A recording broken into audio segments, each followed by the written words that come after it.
День, субботнее утро.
Это был замечательный опыт. У вас получилось?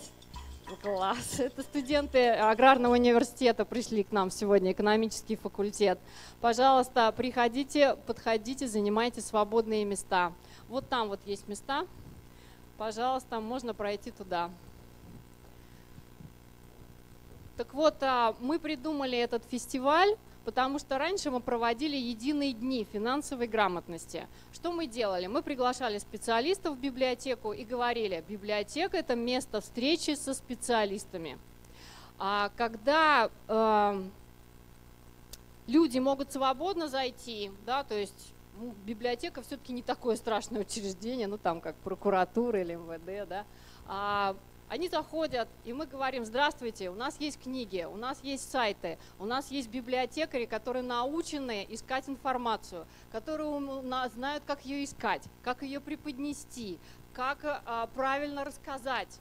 То есть мы можем сказать один раз, да, ребята, давайте мы финансовые решения не будем принимать срочно. Давайте мы не будем принимать их в одиночку. И очень часто ко мне люди приходят и говорят, вы знаете, вот у меня есть ноутбук, мне подарили ноутбук, но я не знаю, что с ним делать. Ну вот, да, есть сыновья, соседи, там, дочери, но как бы нет терпения. Вот я хочу сказать, что в библиотеке есть терпение. Мы знаем, что вы, уважаемые наши сограждане, именно вы научили нас держать ложку в руках, да? Вы научили нас ездить на велосипеде, вы научили нас, я не знаю, ловить рыбу. И только поэтому мы очень любим вас за это, и поэтому я знаю, что есть люди, библиотека собирает таких людей, которые готовы поделиться с вами знаниями по финансовой грамотности, по компьютерной грамотности. И я приглашаю вас в библиотеку именно за этим. У нас до сих пор есть печатные книги, но у нас плюс к этому есть и электронные ресурсы, сайты, порталы, онлайн-курсы. И мы не только просто вас посадим за компьютер и скажем, учитесь. Мы вместе с вами посмотрим, поговорим, послушаем. У нас каждую среду есть проект «Инфосреда». С 10 до 12 часов у нас весь второй этаж пристроя принимает гостей, граждан старшего возраста, где мы разговариваем о том, как работать на компьютере, как сделать почту, как подать показания на сайт госуслуг, на сайт ЖКХ, я уже запуталась. Вот поговорить о тех проблемах, которые у нас есть, но мы не знаем, как их решить. Или как можно сделать что-то интересное с помощью цифровых технологий. Как перестать бояться компьютера, как перестать использовать компьютер по минимуму. Компьютер, телефон. Ну вот нам самим это интересно, и мы рады с вами поделиться этой информацией. Всегда готовы. Вот, поэтому я очень признательна, что вы пришли сюда. Сегодня у нас не только такое праздничное мероприятие, то есть сейчас вот в течение нескольких минут нас поприветствуют руководители правительства, министр финансов Михаил Геннадьевич Ноздряков, возможно, Анатолий Геннадьевич Аксаков подойдет. Мы послушаем как бы их комментарий, а затем состоится очень полезный семинар, который называется «Кибербезопасность» по финансовой безопасности. Как сделать так, чтобы не отдать свои деньги? Мы все знаем, что огромное количество мошенников. Мы все знаем, что мы никогда не поддадимся на это. Но как это не печально, миллионами люди отдают. Я тоже не понимаю, откуда у них есть эти деньги, чтобы отдавать. Господи, ведь педагоги отдают, воспитатели детских садов, ну, те же граждане старшего возраста, граждане серебряного возраста, я говорю, да, то есть наши мамы, бабушки, ну, настолько эти мошенники психологически только работают, настолько они умеют обманывать, вот как цыгане. Вот мне папа, и вы наверняка знаете, да, вот любой человек, который подошел к тебе на вокзале, пришел за твоими деньгами, он говорил. Так ведь? Да? То есть любой человек, который пришел к вам и вдруг говорит про деньги, это повод насторожиться. И сегодня тоже у нас будет мастер-класс, который называется «Развитие личного критического мышления». Мы будем говорить не просто о том, как распознавать этих мошенников, а как научиться говорить «нет», как не брать трубку. Вот идет незнакомый звонок с незнакомого номера. Да? Очень трудно, мы же, мы открытые, мы привыкли, людям доверяем. Мы берем, говорим, да, слушаю, да вы что, да, и сразу как-то проникаемся человеком, а он может и обманывать, да, поэтому какие они тонкие, ну вот мне самой не очень как бы нравится вот разбирать вот эти их схемы, а вот хочется вот именно выработать вот какую-то стойкость, и она у вас тоже есть, я знаю, вы все женщины с богатым опытом ведения домашнего хозяйства, и мы всегда с интересом с вами встречаемся и слушаем вот какие опыты, потому что он у вас самый что ни на есть жизненный и практически полезный. Вот. И сегодня у нас праздник, потому что мы, ну лично для меня, вот этот проект фестиваля финансовой грамотности «Дружи с финансами» – это пример, как государство дает деньги на реализацию проектов. То есть библиотека ведет занятия по финансовой грамотности, по цифровой, по компьютерной. Это наша работа. Но плюс появилась возможность пригласить людей, которые просто так в библиотеку не придут. Да, это вот эти вот неведомые ранее финансовые консультанты. То есть вроде есть они какие-то, есть такая сейчас профессия. Но кто они, чем они занимаются? Наверное, они очень дорогие, какие-то занудные, высокомерные, они не будут с нами разговаривать. И вот по идее, идея вот этого фестиваля была в том, что библиотека – это место, в которое можно прийти, получить знания и навыки. Причем получить их из книг, из электронных ресурсов и получить их от профессионалов. Да, то есть у нас такая точка встречи. Мы встречаемся, люди и профессионалы. Да, очень сложно пойти, отдать кому-то деньги, заплатить за обучение.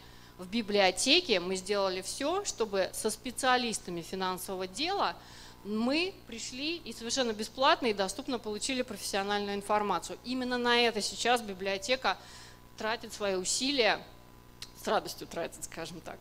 Вот, поэтому в чем сегодня вообще суть мероприятия? Сегодня будет 5 мастер-классов по личному критическому мышлению, по финансовому планированию, по тому, как разговаривать с детьми о финансовой грамотности и о том, как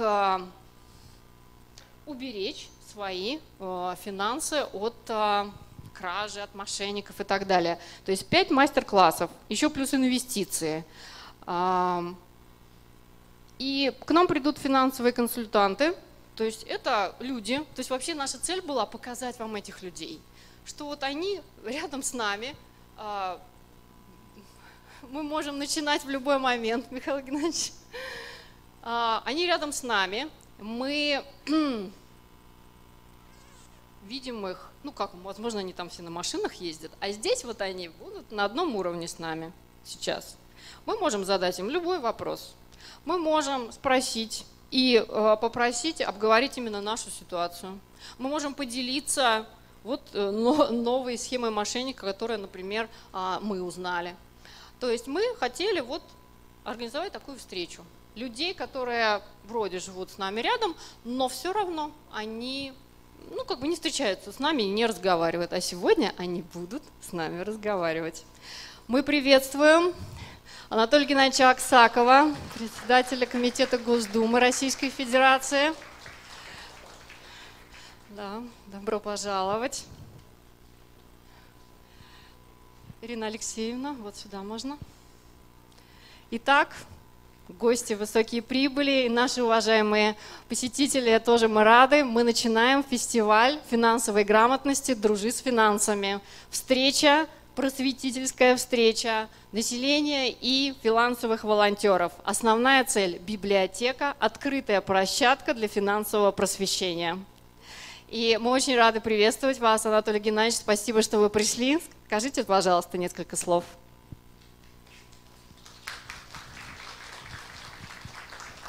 Дорогие земляки, дорогие друзья, мне в жизни повезло, я вырос в деревне, в совхозе, у родители работали в совхозе, зарплата была низкая, и поэтому основной заработок был то, что выращивали на приусадебном участке. Выращивали, соответственно, родители на работу, а меня на рынок, и я с глубокого детства, наверное, со 2-3 класса стоял за прилавком и продавал помидоры, огурцы, укроп, все, что выращивали.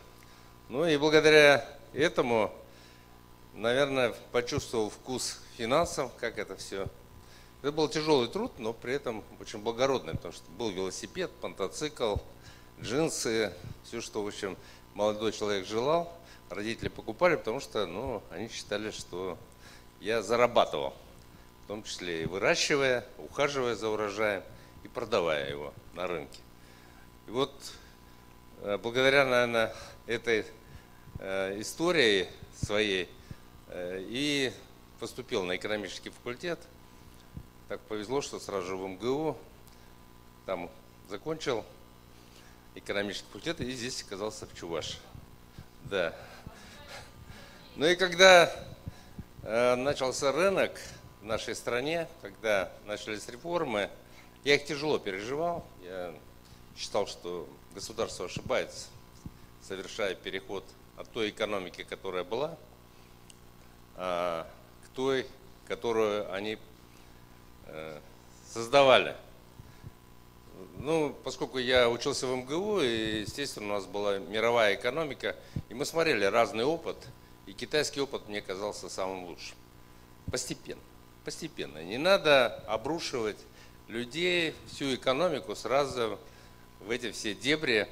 Надо готовить. Вот китайцы примерно так делали, может, поэтому они и добились больших результатов. У нас все болезненно происходило, но пришлось, моя зарплата доцента Чувашского университета 320 рублей. Огромная зарплата была для молодого человека, молодой семьи. Она превратилась в пыль там за несколько дней. И на предприятиях, если ее накручивали, то там как-то индексация происходила. В бюджетной сфере не индексировали так быстро, как в реальном секторе. И в результате пришлось заниматься опять тем, чем занимался в детстве. Вот идти на рынок, покупать, продавать, потом организовывать производство. Почему я это все говорю, что есть определенный запас, но при этом я вижу, как мне повезло, да, я вот прошел такую школу в детстве, обучение у меня было все-таки профильное, а большинство людей с этим не сталкивалось, особенно городских. И, соответственно, когда пришло вот это все, рынок, разные вклады, банки предлагают, звонят, куча людей, предлагают разные великолепные условия, либо представляются, я сотрудник, мне часто звонят сейчас, я сотрудник там такой-то, прям Анатолий Геннадьевич, все знают, все мои данные знают. Но я это даже по выговору чувствую, я же в Крыму рос, я хохлядский выговор-то хорошо знаю. И в Киеве я работал, поэтому, конечно, я понимаю, и опыт есть, знания профильные. Звонят, обманывают. Подавляющее большинство обманов, выманивания денег у людей с помощью социальной инженерии, так называемой. Выманивают данные персональные по карточке, по счету, просят перевести деньги куда-то. И люди это делают. Хорошо знают психологию. Украинцы же наши братья, они русских хорошо знают. Вот поэтому надо учиться. Надо учиться, надо знать, что есть злоумышленники. Если звонят, из банка говорят, или из полиции, кладите трубку. сами наберете полицейского, если там, найдете в справочнике номер телефона, позвоните. Всегда перезванивайте. Я даже уже иногда и достоверные звонки отключаю. Вот буквально сегодня один участник боевых событий мне позвонил. Смотрю, номер не чувашский и не московский. Ну, думаю, какой-нибудь мошенник, наверное. Уже хотел отключить. Но оказался участник спецоперации из другого региона. Его сюда сейчас после лечения присылают к нам. И вот он попросил помочь. Так что будьте аккуратны, учитесь, учитесь и учитесь. Я вижу знакомые лица. Рад вас видеть. Желаю вам всем здоровья, счастья, любви. Ну и берегите деньги. Учитесь. Успехов вам. Благодарю, Анатолий Геннадьевич. Вы очень тонко почувствовали настрой нашей беседы. Неформальная дружба. Такая простое, открытое общение. Мы предоставляем слово министру финансов Чувашской Республики Михаилу Геннадьевичу Ноздрякову. Добрый день, уважаемые друзья. Ну, я, во-первых, хочу начать со слов благодарности хозяевам вот этого прекрасного учреждения нашей национальной библиотеки, Роза Михайловна Лизакова, всем известная, вот, которая содержит этот дом и которая, вернее, она и ее работники выступили с такой замечательной инициативой, сделали проект, вот этот сегодняшний фестиваль «Дружи с финансами». Очень грамотно, вот здесь у нас Ирина Алексеевна присутствует, замдиректора Ассоциации развития финансовой грамотности. Она похвалила, сказала, действительно был очень грамотно сформирован проект, пакет документов, и он получил вот грант, благодаря которому, в том числе, я думаю, что это мероприятие и так бы состоялось без гранта, но с грантом как бы оно лучше. Вот наш сегодняшний фестиваль. И вот что написано в этом, и большое спасибо Розе Михайловне, ее команде, вот Марии Шубниковой, которая, я так понимаю, инициативу и взяла на себя роль организатора.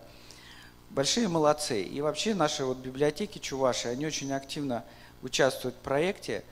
И многие такие масштабные проекты, которые стали известны в России, совместно вот в свое время со Сберегательным банком, хороший был проект в 2021 году, проводят регулярно открытые дни финансовой грамотности не только в Чебоксарах, но и в наших районах.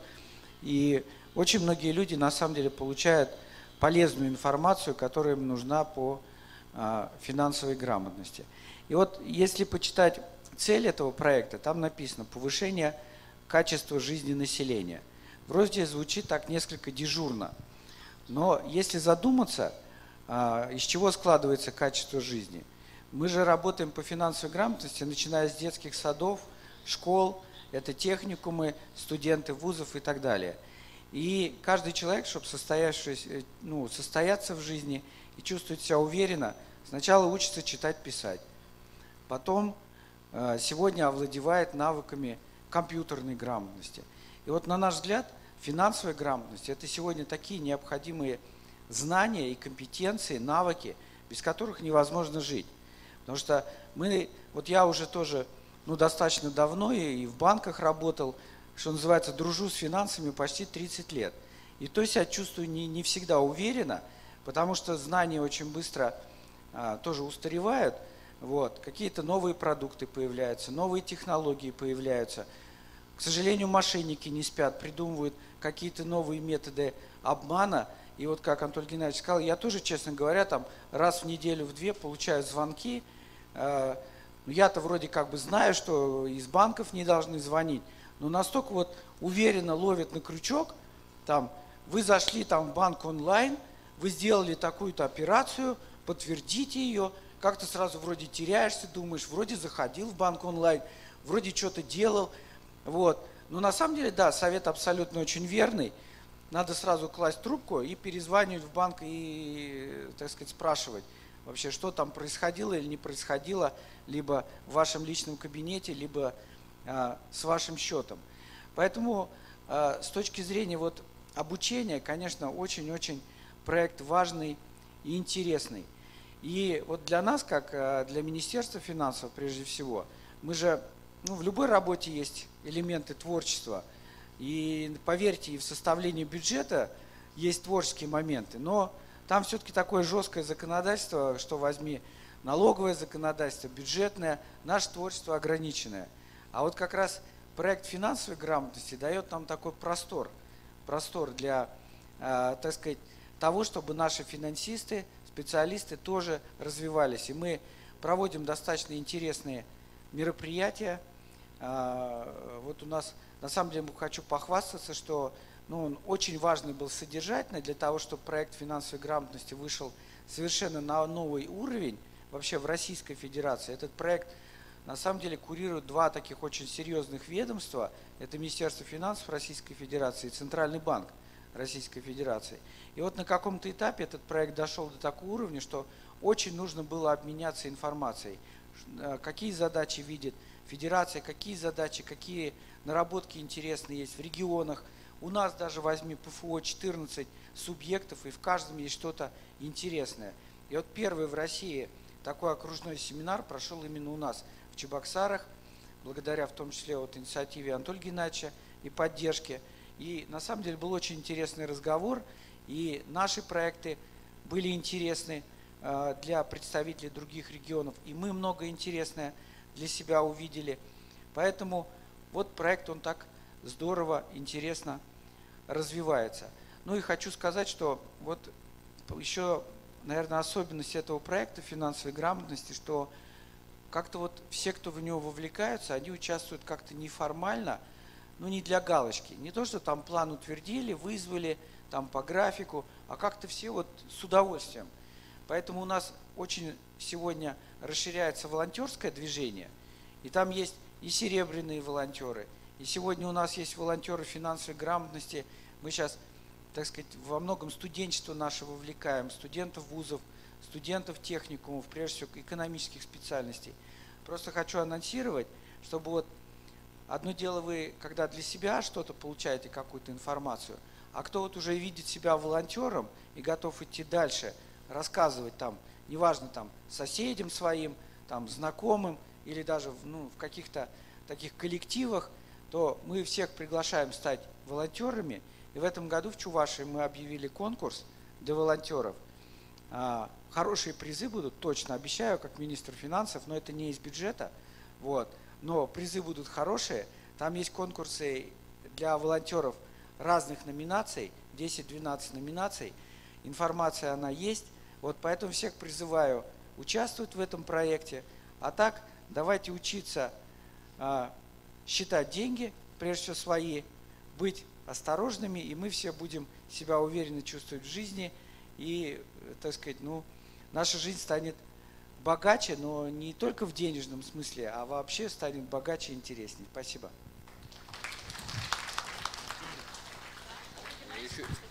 Я просто для информации, поскольку я законодатель, соответственно, ношу законы, которые направлены на защиту. Вот один из них сейчас на рассмотрении, в первом чтении уже принят. Суть его заключается в чем? Что деньги же переводятся с одного счета на другой, а каждый счет он привязан к какому-то лицу. Соответственно, такая база данных лиц, владеющих счетами воров, скажем так, она есть, она формируется. И довольно большая, уже около 500 000 вот таких счетов обнаружены, но сразу их закрывать в принципе опасно, потому что всякое может быть. Могут быть и чтобы добросовестные люди не пострадали.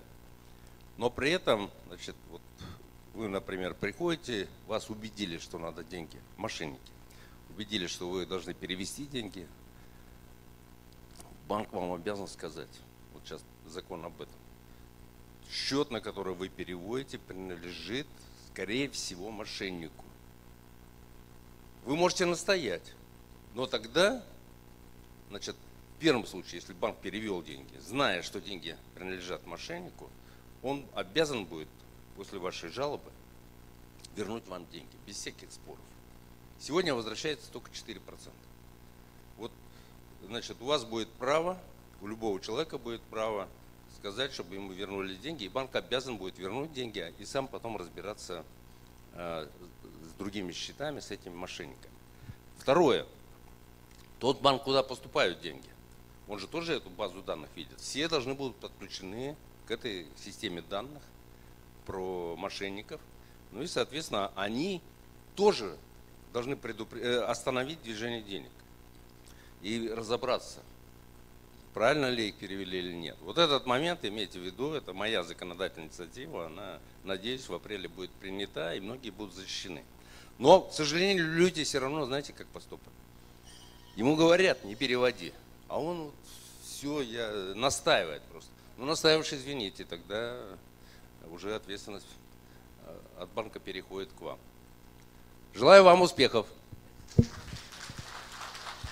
Замечательная инициатива, Анатолий Геннадьевич. Конечно, поддержка должна быть со всех сторон. Правильно, Михаил Геннадьевич, вы сказали, этот фестиваль состоялся бы без поддержки гранта. Но благодаря ему о нас узнает больше людей, и я вас благодарю за вашу доступность и готовность прийти в библиотеку. Вы достаточно частый гость у нас, спасибо, и за высокую оценку нашего труда.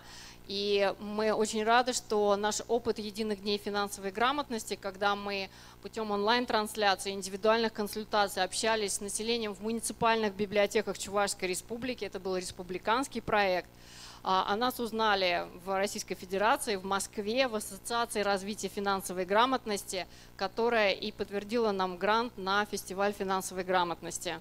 Ирина Алексеевна Маслова, заместитель генерального директора Ассоциации развития финансовой грамотности.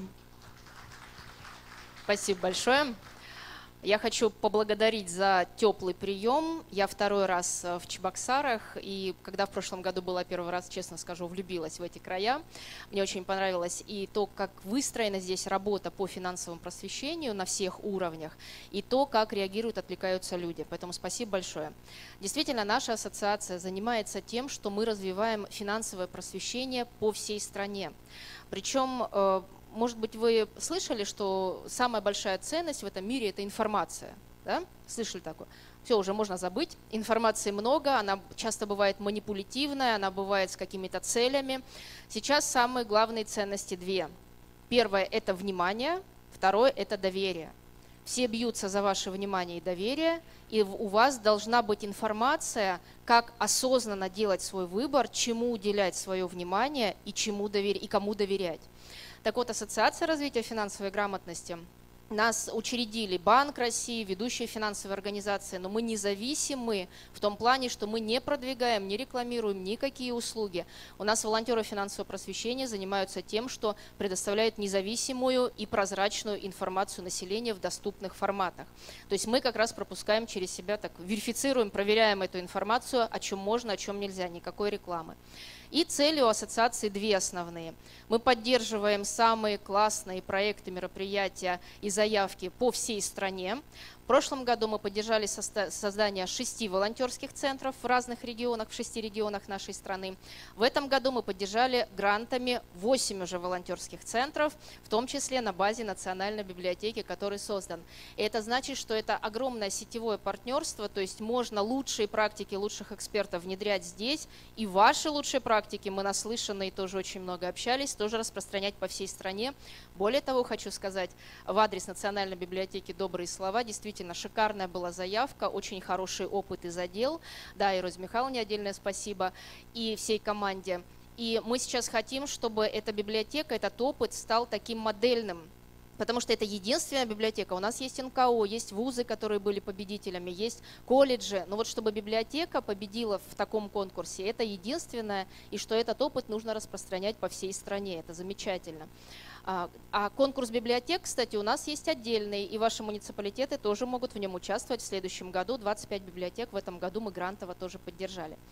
И второе направление, мы развиваем движение волонтеров финансового просвещения по всей стране. Это не только студенты, это и профессионалы финансовых технологий, это работники банков, которые под нашим флагом идут не продавать свои какие-то продукты, а рассказывать, обратите внимание, здесь, например, на страховку, здесь на депозиты, здесь на кредиты и так далее. И, знаете, очень много приходится убеждать людей, что финансы – это не только профессиональная сфера. Это, знаете, как утром чистим зубы, но мы же все, да, в здоровье сейчас разбираемся. Зарядку надо делать, зубы чистить и так далее. Так и здесь. Пин-код от банковской карточки никому не сообщаем, на самой карте мы его не записываем. То есть такие базовые моменты нужно обязательно понимать. Вот такой простой случай про мошенников, да, уже коллеги Анатолий Геннадьевич, Михаил Геннадьевич хорошо рассказали. Самая простая ситуация, реклама идет по всей стране. Каждый гражданин имеет право раз в 5 лет просто так списать долги, приходите к нам, будет волшебная таблетка. Да нет, конечно. Базовый постулат финансовой грамотности – это то, что если ты взял чьи-то деньги, тебе придется их вернуть. А люди, вернее, эти компании, они предлагают вам услуги по оформлению банкротства физического лица.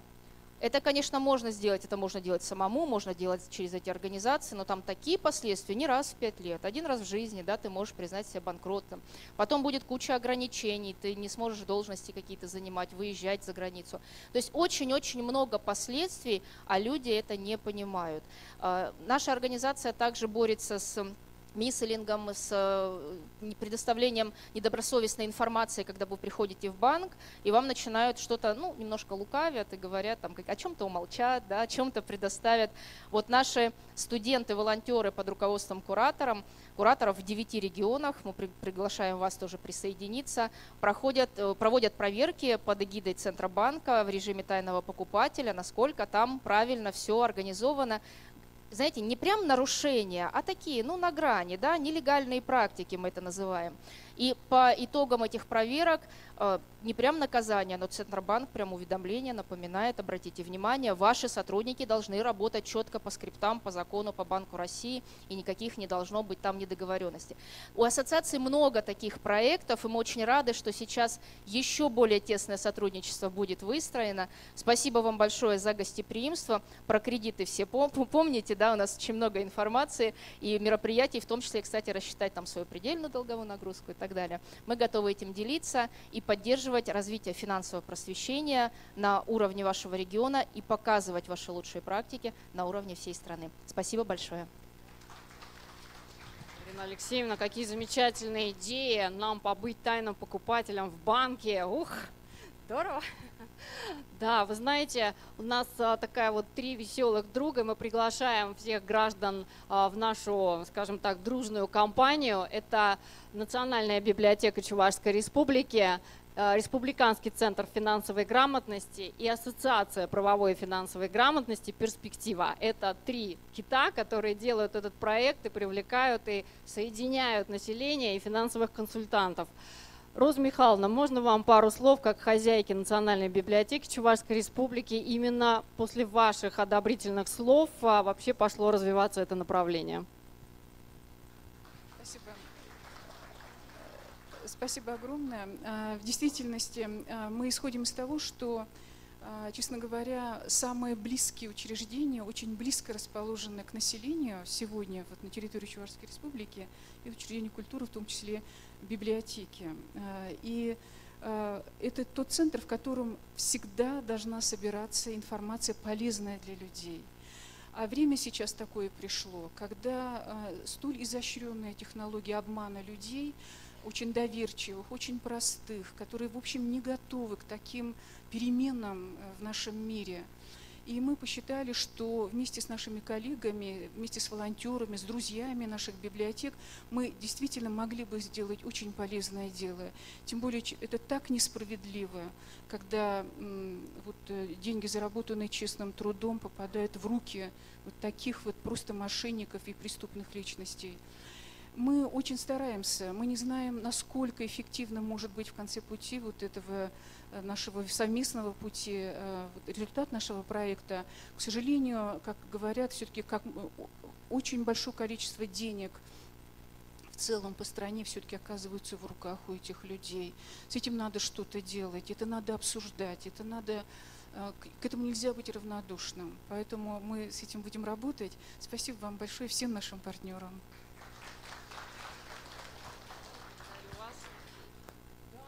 Я должен уходить один момент просто из жизни. Здесь я смотрю, в основном люди старшего поколения. Значит, вот журналист у нас в Госдуме работает, попросил, говорит, дочь болеет она просто, понимаете. Есть люди по незнанию, а некоторые просто болеют и оформляют кредиты, беря документы матери, родственников своих. Ну и, соответственно, вот болезнь такая. И постоянно, а родители же, как они за ребенка не заплатить? Они платят. понимает, что это неправильно все, и кредит неправильно брался. Но тем не менее, ну, чтобы дочку не сажать же.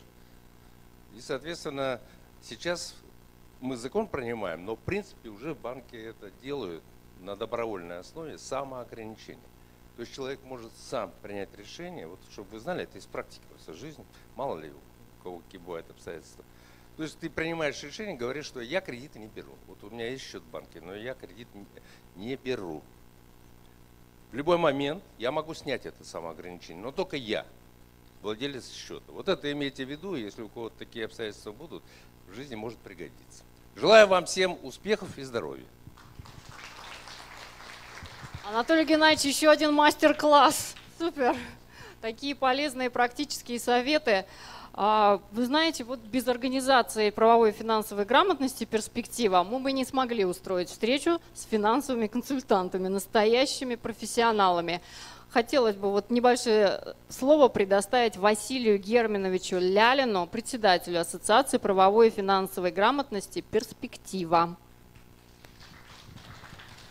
Добрый день. Два слова расскажу про нашу ассоциацию и как она образовалась.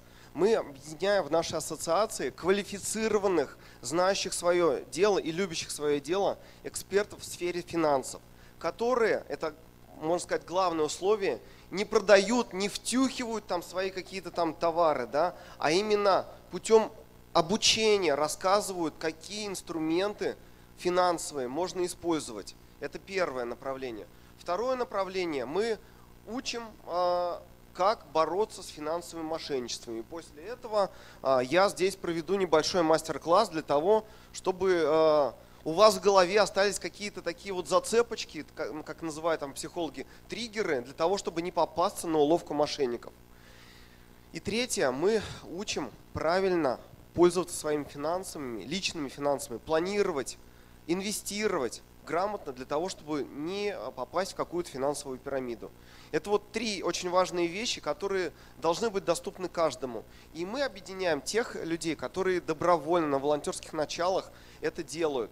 Поэтому я надеюсь, что партнерство наше с Национальной библиотекой, с Ассоциацией по развитию финансовой грамотности продолжится, и мы еще будем приносить пользу республике. Спасибо. Василий Германович, то есть у нас вообще идея фестиваля – это финансовое благополучие в формате «я», «семья», «страна». И мы все с вами вместе можем это сделать.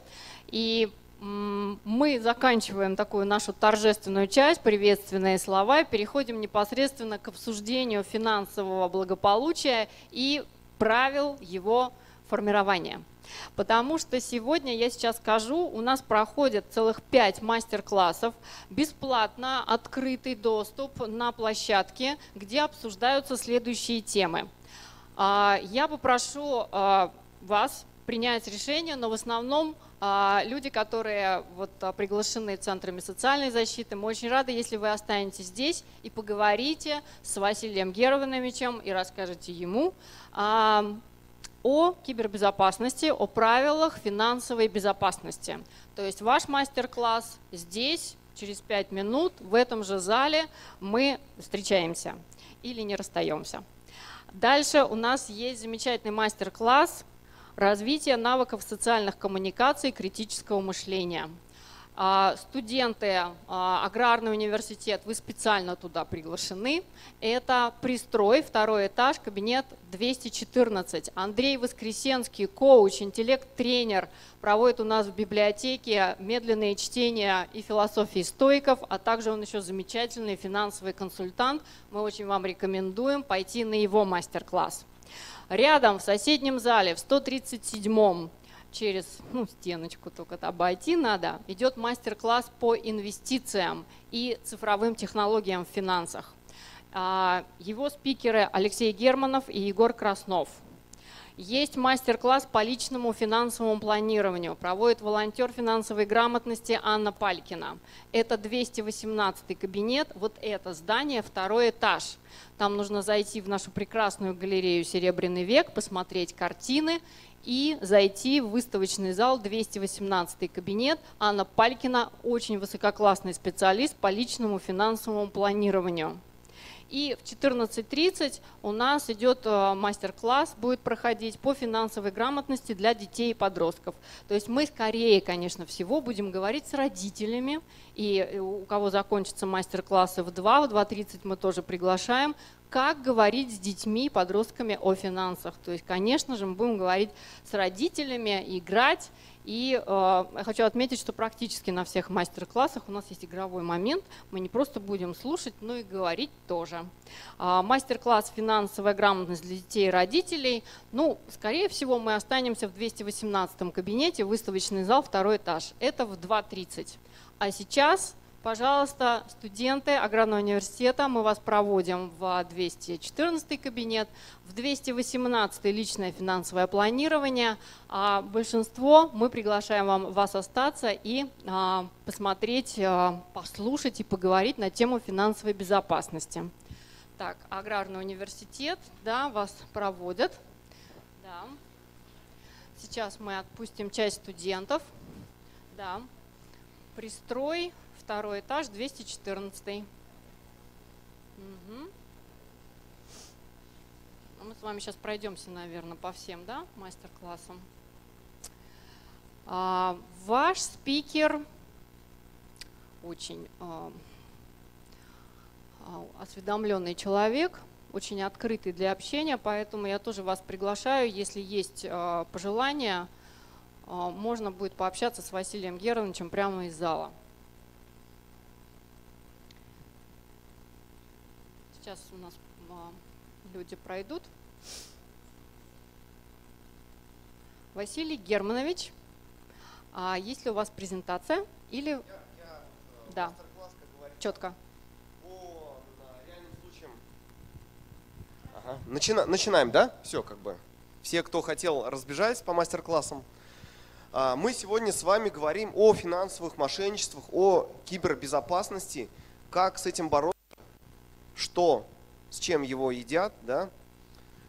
Расскажу на реальных примерах, как что есть. Конечно, у нас с вами, по сути, 1,5 часа. За 1,5 часа, что сможем, то, как говорится, рассмотрим. На самом деле, об этой теме можно целый день говорить. Вот Анатолий Геннадьевич Аксаков, он уже там несколько случаев привел, да, фактических из жизни. Вот. На самом деле мы начинали с того, что я расскажу немножко о себе. Я работал в Сбербанке 20 лет, занимался продвижением безналичных платежей, развитием автоплатежей. Наверное, все знаете, что это такое, да, там Сбербанк онлайн уже слышали, наверное, кто-то даже в смартфоне, я думаю, установил у себя, да. Вот, и как раз на заре, когда вот мы начали заниматься в 2010 году, о финансовых мошенничествах, о телефонных звонках слыхом не слыхивали, вот просто не было еще этого, да. Тогда в ходу были другие мошенники, они на банкоматы ставили скимминговое оборудование, это делать дубликат карты, тогда там похищали карты, тогда вот какие-то вот прям грабежи были. У нас мир не просто идет вперед, он летит вперед, да? И вот за эти годы уровень финансовых мошенников настолько вырос, что сейчас, вот, ну, я могу сказать, 90% случаев мошенников клиенты сами, как говорили, переводят деньги мошенникам. Понимаете, сами. Вот у нас есть закон, который сейчас действует, по которому банки вам вернут все деньги, если деньги были списаны в результате какого-то условно вируса, который взломал компьютер ваш извне. Не вы сами занесли этот вирус, а, например, кто-то взломал ваш компьютер, там Сбербанк онлайн зашел, хитроумный такой какой-то мошенник, да, и увел все ваши деньги. Так вот, по закону эти деньги вам вернут. Но когда вы это делаете сами, отдаете деньги, да, здесь уже как бы вот 90% случаев таких. В Чувашии ущерб от мошенничеств, вот таких вот финансовых, за прошлый год составил свыше 500 миллионов рублей. Вот представляете, да? Причем, знаете, какие случаи бывают? Учительница обманули, это вот реальный случай говорю. Учительница перевела мошенникам 13,5 миллионов рублей. Я хочу после этого быть учительницей. Хочу зарабатывать 13,5 миллионов рублей. А знаете почему? Знаете откуда? Ну ладно, я не говорю о сбережениях, да? Мошенники заставляют брать кредиты, которые потом надо возвращать вам. Вы будете обязаны банку вернуть. И кроме этого еще были случаи, их, конечно, поменьше, но тем не менее, бывают такие случаи, когда заставляют даже квартиру продавать. Квартиру, жилье отдают за бесценок, там, за 30% от рыночной стоимости для того, чтобы якобы там на какую-то операцию, там, якобы попавшему в больницу сыну, например, перевести деньги. Вот такие случаи реально есть. Таких мошенничеств более 90%. И второй момент. Вот это за прошлый год 90%. Но до этого вот число этих мошенничеств растет. Но еще есть один важный момент, который тоже надо уметь применять. Это работа с информационной безопасностью. Вот уже Ирина Алексеевна сказала, это как зубы чистить каждый день, знать, каким образом работать с паролями, с телефонами. Я попрошу вас поднять руки те, у кого есть смартфоны. Не кнопочные телефоны, а смартфоны. Вот почти у всех уже. Нет, вот честно скажу, у меня у мамы еще кнопочный телефон. Вот, как это говорят, бабушка фон, да? Ну, потому что она как бы, говорит, мне не надо интернет, мошенников меньше, пусть будет у меня лучше этот. Кнопочный, ты мне, если что, все надо, расскажешь. Я ей там подключил автоплатежи на квартплату, за телефон у нее тоже автоплатеж за сотовый пополняется. Она только мне там спрашивает, там, если что-то, вот мне смс пришла непонятная. Вот. И советуется со мной. Вот знаете, с чего хочу начать? Я еще раз повторю, наверное, в конце, но тем не менее, два главных момента, как сберечь ваши деньги. Хотите узнать? Первый момент. Вот мы все, предыстория сначала. Мы все, есть один основной главный закон психологии. Вот Ирина Алексеевна специализируется на психологии в том числе. Да, наверное, поможет мне или подскажет, или поддержит. Вот у нас есть такое, что мы все считаем, что я не попадусь на удочку мошенников. Я умнее других. Я знаю, я предупрежден. Вот, знаете, такой принцип, как бы я умнее других, он как раз-таки является основанием для того, чтобы мошенники смогли втереться к вам в доверие и дальше уже принизить ваш порог, когда вы думаете про свою безопасность, и когда вы уже потеряли контроль, когда уже вы погрузились, вот полностью как бы в доверие мошенник вошел, вот после этого уже у вас отключается, скажем так, система, да, отвечающая за безопасность ваших финансов, и вы идете на поводу, делаете то, что вам говорят. Так вот, первое правило – финансы не терпят суеты. Вот работает с мошенниками на 100%. Никогда, никакие финансовые решения нельзя принимать мгновенно. Расчет любых мошенников в том, что вы переведете ему деньги как можно быстрее. Поэтому в любом случае нужно всегда взять паузу. Вот Анатолий Геннадьевич сказал, положите телефон, если вы не понимаете, о чем речь идет. Или вам угрожают, что у вас там карточки заблокированы. Или говорят вам о том, что у вас внук попал в аварию, там, я не знаю. Или еще бывают случаи, я потом расскажу, какие варианты есть. Были даже такие, попадались на удочку, по 6 миллионов переводили люди, звонят женщине. У вас, говорит, в Африке какой-то дядя там раньше уехал работать, там умер, а наследство осталось там 5 миллионов долларов. Вот мы выяснили по всем каналам, вы единственный наследник, оказывается. Сейчас мы, говорит, наследственное дело оформили уже. Вам нужно, говорит, только на адвоката заплатить там 70 тысяч и все. И потом начинается. Сначала 70, а когда вы отдали 70, как же так? Я же уже вложилась, уже мне надо это все отбить. Да? И дальше, пока вот она там 6 миллионов не отдала, пока не проснулась. Но это реальные случаи. Значит, первое, всегда надо взять паузу и никакие финансовые решения не принимать в моменте. Вот знаете, еще бывает, вот я не знаю, вы, наверное, все знаете, что такое цептор, да? Все знаете? Да? Вот аналогичные ситуации, когда вас заставляют какие-то большие деньги отдать за абсолютно бесполезную вещь. Ну, извините, я, может быть, субъективно буду говорить, но на самом деле, я вам, поверьте, не стоит они тех денег. Я в этом вопросе разбирался. Ну, хотя, может, извините, кого-то обидно будет, да, что за покупку. Но на самом деле, если брать реальную стоимость вещи, такие вот сетевые компании продают вещь, которая стоит 1000 рублей, за 10 тысяч. А почему удается это сделать? Потому что говорят, вот сейчас она стоит 30 тысяч, но сейчас акция еще 3 часа будет длиться, и вы попали, вам повезло, вы можете всего за 10 тысяч взять эту вещь. Да? Мы все быстро, да, вот все, сейчас займу у подружки и расплачусь. Попадались, ну вот просто, Габест тоже пример, да, Цептор, куча таких фирм на самом деле.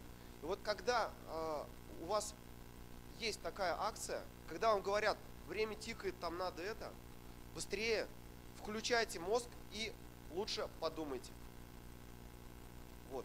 Финансы не терпят срочности. Нужно всегда брать паузу, подумать, покопаться в интернете. Вы, наверное, раз смартфоны есть, все пользуетесь интернетом. Можете там загуглить, как говорят, там вопрос, что это такое. Вот, сделать паузу. С мошенниками то же самое. Позвонили вам, положили трубку, сами перезвонили, узнали, есть ли действительно там такой, не знаю, следователь, который звонит, там представляется следователем. И ему перезвонили и узнали. 99% случаев, что это мошенники. Следователи звонят, я не знаю, 0,01% случаев, когда вот с такими вот посылами к вам звонят и говорят, что там вот что-то куда-то там попали вы. И второе правило важное по финансам. Никогда не принимайте решения в одиночку, если вы очень хорошо не разбираетесь в этом вопросе. То есть, я вот здесь вижу кто-то, кто профессиональный бухгалтер, кто-то там, кто работал в сфере финансов долгое время, да. Но вот, общаясь с нашим Михаилом Геннадьевичем, министром финансов, вот он всегда говорит, я как министр знаю, но я не поспеваю за современными предложениями банков, потому что все меняется очень в нашем мире. И если вы не соображаете, не понимаете что-то, вот, к чему приведет та или иная операция, позвоните тому, кто может вам подсказать, кто знает. Не подружки, которые точно так же, как и вы, не понимают в этом вопросе, а я не знаю, там племяннику, который там связан с финансами, там, по крайней мере, не принимайте решения в одиночку. Это очень важно. В этом случае вы в 99% случаев сбережете свои деньги. А мы сейчас говорим именно о том, чтобы сберечь деньги, не об инвестициях, не о том, как их приумножить. Так вот, теперь, я все-таки, знаете, работа с мошенниками – это очень важная вещь, но я оставляю ее на второй момент. Хочу сначала поговорить об информационной безопасности. Вот вы сами сказали уже, подтвердили, что у вас всех есть смартфоны. Да?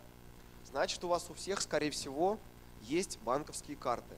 А думаю, что и не одна, потому что сейчас многие банки там говорят, там, переведи ко мне пенсию, я тебе дам 1000 рублей на карточку, да, и вы там открываете и там карточку, и получается, вот у меня у самого там штук 8 карточек разных банков, да. Так вот, смотрите, здесь есть несколько важных моментов, каким образом, которые нужно обязательно соблюдать. Смотрите, вот в телефоне обязательно должен быть антивирус. Бесплатный. Хотя бы. В идеале платный. Пример. Вот у меня родителям по 80 лет, да, например, но папа, у него там Сбербанк онлайн там есть, ВТБ там есть тоже, как бы этот. Он на смартфон, он сам купил подписку Касперского, там платную, на 3 устройства. У него там компьютер дома, телефон, смартфон, еще мне подарил на 3-е устройство бесплатную подписку. То есть он поставил сам платный антивирус. Это вот в идеале. Потому что таким образом вы защищаете свои телефоны, свои компьютеры от того, чтобы никто не проник из-за киберпреступников. Потому что вот эта вещь, которую даже я в киберпреступлениях туда не могу засунуть нос, потому что я не программист. Это очень сложная область, которой противостоять могут только, знаете, высшие структуры МВД, там, как отдел К по борьбе с киберпреступлениями, например, да, разобраться, почему в ваш телефон проникли. Но чтобы не допустить этого, достаточно просто хотя бы, чтобы у вас стоял антивирус, бесплатный хотя бы. И если он стоит бесплатный, а не платный, то раз или раз в 2 недели сделайте обязательно проверку вашего телефона, чтобы не попадали к вам какие-то бяки от киберпреступников. Это очень важно, потому что таким образом вы не дадите преступникам зайти в программу, например, Сбербанк онлайн или ВТБ онлайн или Газпромбанк онлайн на вашем телефоне. Второй важный момент – пароли. Вот у всех карточки есть, значит, все пин-коды к ним. Да? Поднимите руки, не надо называть их. Поднимите руки, кто помнит наизусть свои пин-коды. Прекрасно. Значит, вы установили такие пин-коды, которые можете запомнить. Смотрите, что такое пин-код? Пин-код – это пароль. Пароль, он для того, чтобы преступник не мог смотреть, когда вы набираете его на клавиатуре. Во-первых, конечно, обязательно всегда прикрывайте ладошкой, когда набираете пин-код, чтобы никто его не подтвердил. Не стесняйтесь, это нормально. Потому что это ваши деньги, ваша карточка. Соответственно, во-вторых, там 4 цифры всего. Этого достаточно, чтобы преступник не смог подобрать, ну, скажем так, подсмотрев. 4 цифры сразу сложно все подсмотреть. И банк, если там 3 раза неправильно вы набрали пин-код, он блокирует карточку на сутки, как правило. Да? Так вот, а теперь подумайте про себя, не надо руки поднимать. У кого пин-код начинается на 1900 либо 2000? Это год. Вот, подумайте про себя, да? Вот, и сделайте выводы. Так вот, смотрите, это самый распространенный пароль, когда вы ставите там, не знаю, год своего рождения, год рождения там, не знаю, мужа. Ну, в любом случае, если вы ставите на 1900 либо на 2000 пин-код, то уже 2 цифры легко подобрать. И у вас в пин-коде остаются к преступнику знать что? Только 2 последние цифры, которые, в принципе, взглянув на ваш возраст, можно там примерно подобрать.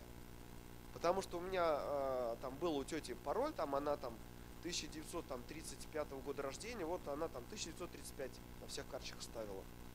Вот если и еще при этом еще и носила пин-код вместе с карточкой в кошельке. То есть это, знаете, это вот просто повесить где-нибудь сверху на куртке ключ от дома, да, и ходить вот так в транспорте, пусть он ключ там все видят, вот тут, вот то же самое. То есть, если вы теряете кошелек, вы теряете карточку, вы теряете с пин-кодом все деньги на ней, да. А как правило, у нас пенсия копится на карточке, да. Вот я вам скажу, кстати, один лайфхак, это так модное слово, да, полезный совет. Лучше пенсию переводите либо на вкладной счет, по-умному как бы там побольше процентов начисляются, либо храните на накопительном счете. Там тоже нормальный процент начисляется на накопительном счете. Но если вы каким-то образом, например, карточку эту посеяли, потеряли, либо там через интернет мошенники даже доступ получили к вашей карточке, они смогут списать только то, что там на ней хранится.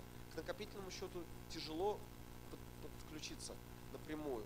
И этим самым вы основные сбережения свои тоже сохраните. А на карточке пенсионной можно оставлять, например, ту сумму, которую вы в месяц обычно тратите там, на покупки, на еду, там, на оплату коммуналки. Ну, там, примерно знаете все равно, какой бюджет у вас на месяц. Вот. А все остальное накопление сделать на отдельном накопительном счете. Вот. Почему так спрашиваю? Потому что я там у мамы как-то увидел в смс-ках, там у нее там на карточке там 200 тысяч накопился, говорит, а зачем держишь? Зачем? Ну, лучше вот проценты получать и обезопасить свои деньги. Таким образом. Так вот, пин-код, если у кого-то есть, лучше поменяйте, сделайте пин-код. Ну, я рекомендую, например, чтобы также можно было запомнить легко, дату рождения взять, день, месяц, но он не свою и не своего мужа, и не своего близкого ребенка, а какой-нибудь там, не знаю, любимой внучатой племянницы, ну, условно. Вот. А если вы делаете какое-то число, там, не знаю, которое не связано с датой, ну, еще лучше. Вот. В идеале по всем карточкам надо разные пароли иметь. Например, можно как сделать? То есть, чтобы запомнить. Вот эта карточка розовая. Это моя любимая внучка. У нее дата рождения, день, месяц такие-то, здесь такой-то пин-код. Это карточка Газпромбанка, например. Она синяя. Это внук, синий цвет. Соответственно, у него день рождения такой-то, дата рождения. Не год, а дата. И вот пин-код такой-то. Запомнили? Запомнили. Всегда вспомните, всегда вспомните. Ну вот примерно так вот можно подбирать пароль. Это очень важно, потому что тоже сейчас с помощью карточек примерно 10-15% мошенничеств происходит. Это тоже не маленькая цифра. Вот, дальше. Давайте я вас спрошу, а вот кто может сказать, а почему к нам мошенники звонят часто? Кто может сказать? Это понятно, почему к вам именно звонят? База данных. Да. Правильно. А как у них эта база данных появилась?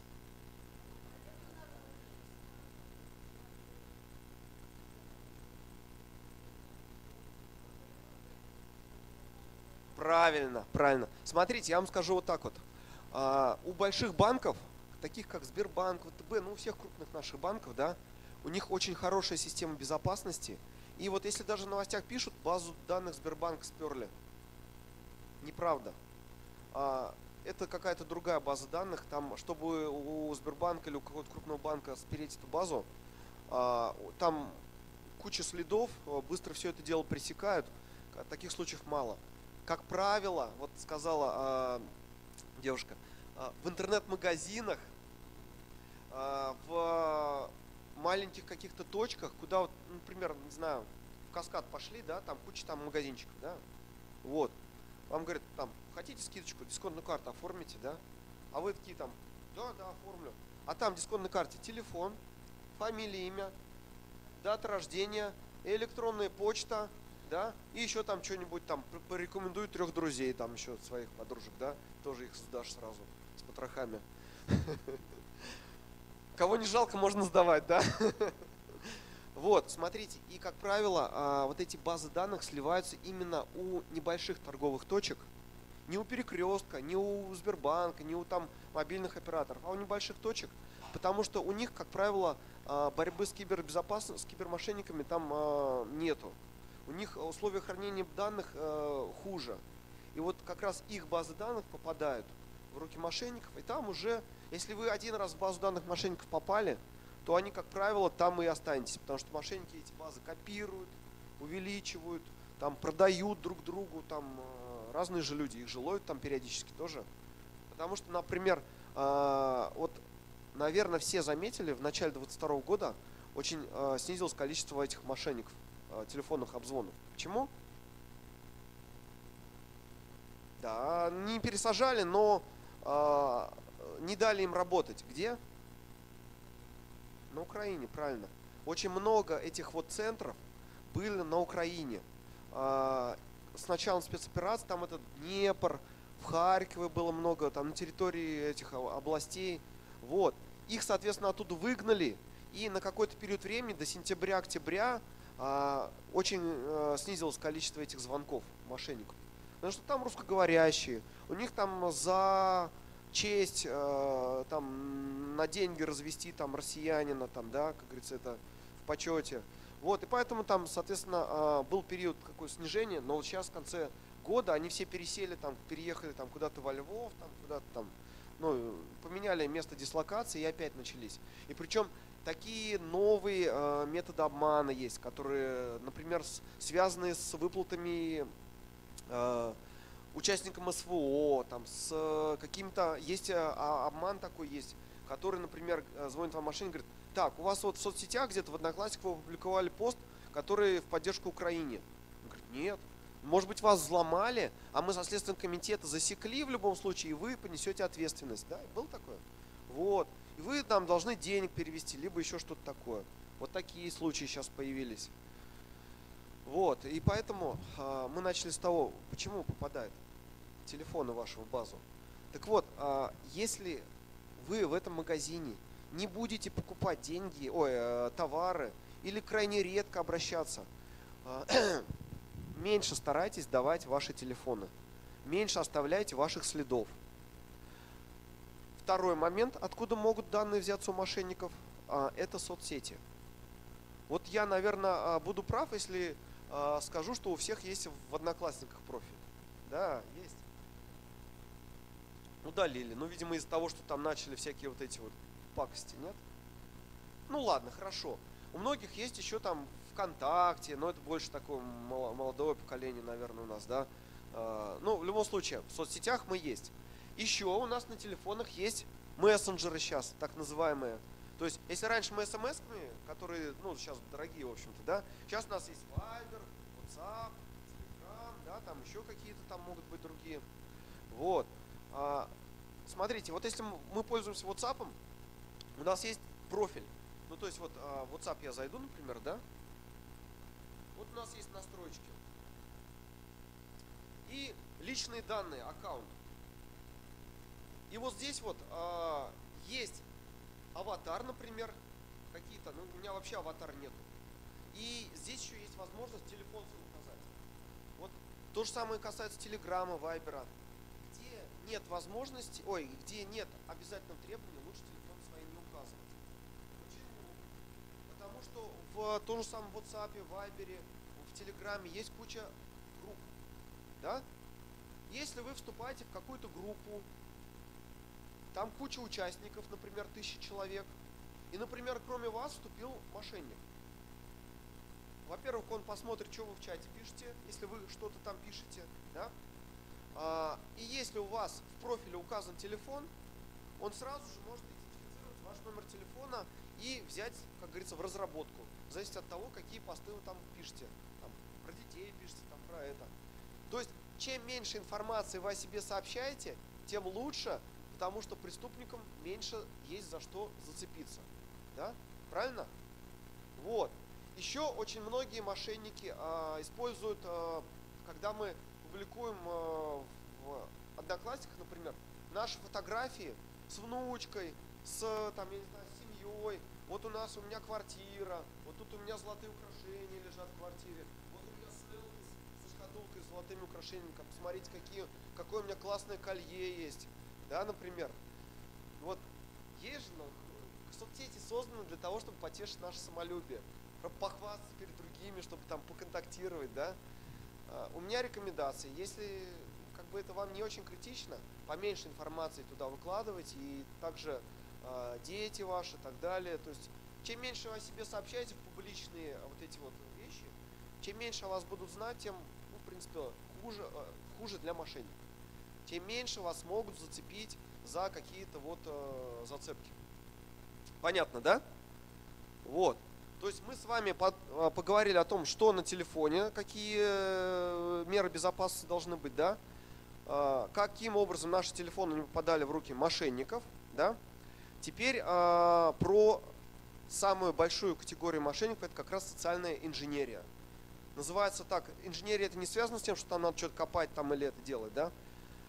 Таким словом называется психологический прием, когда человека заставляют сделать что-то нужное преступникам. Ну, манипулирование по-другому можно сказать. Да? Так вот, таких преступлений 90%, и их можно разделить на две большие категории, которые опираются на два ключевых человеческих чувства, которые присущи нам каждому. Первое. Кто скажет мне, за что цепляются мошенники? За какое чувство? Да, правильно, страх, безопасность. А второе, правильно, жадность, стремление заработать как можно больше денег, халява, да, там, распродажи.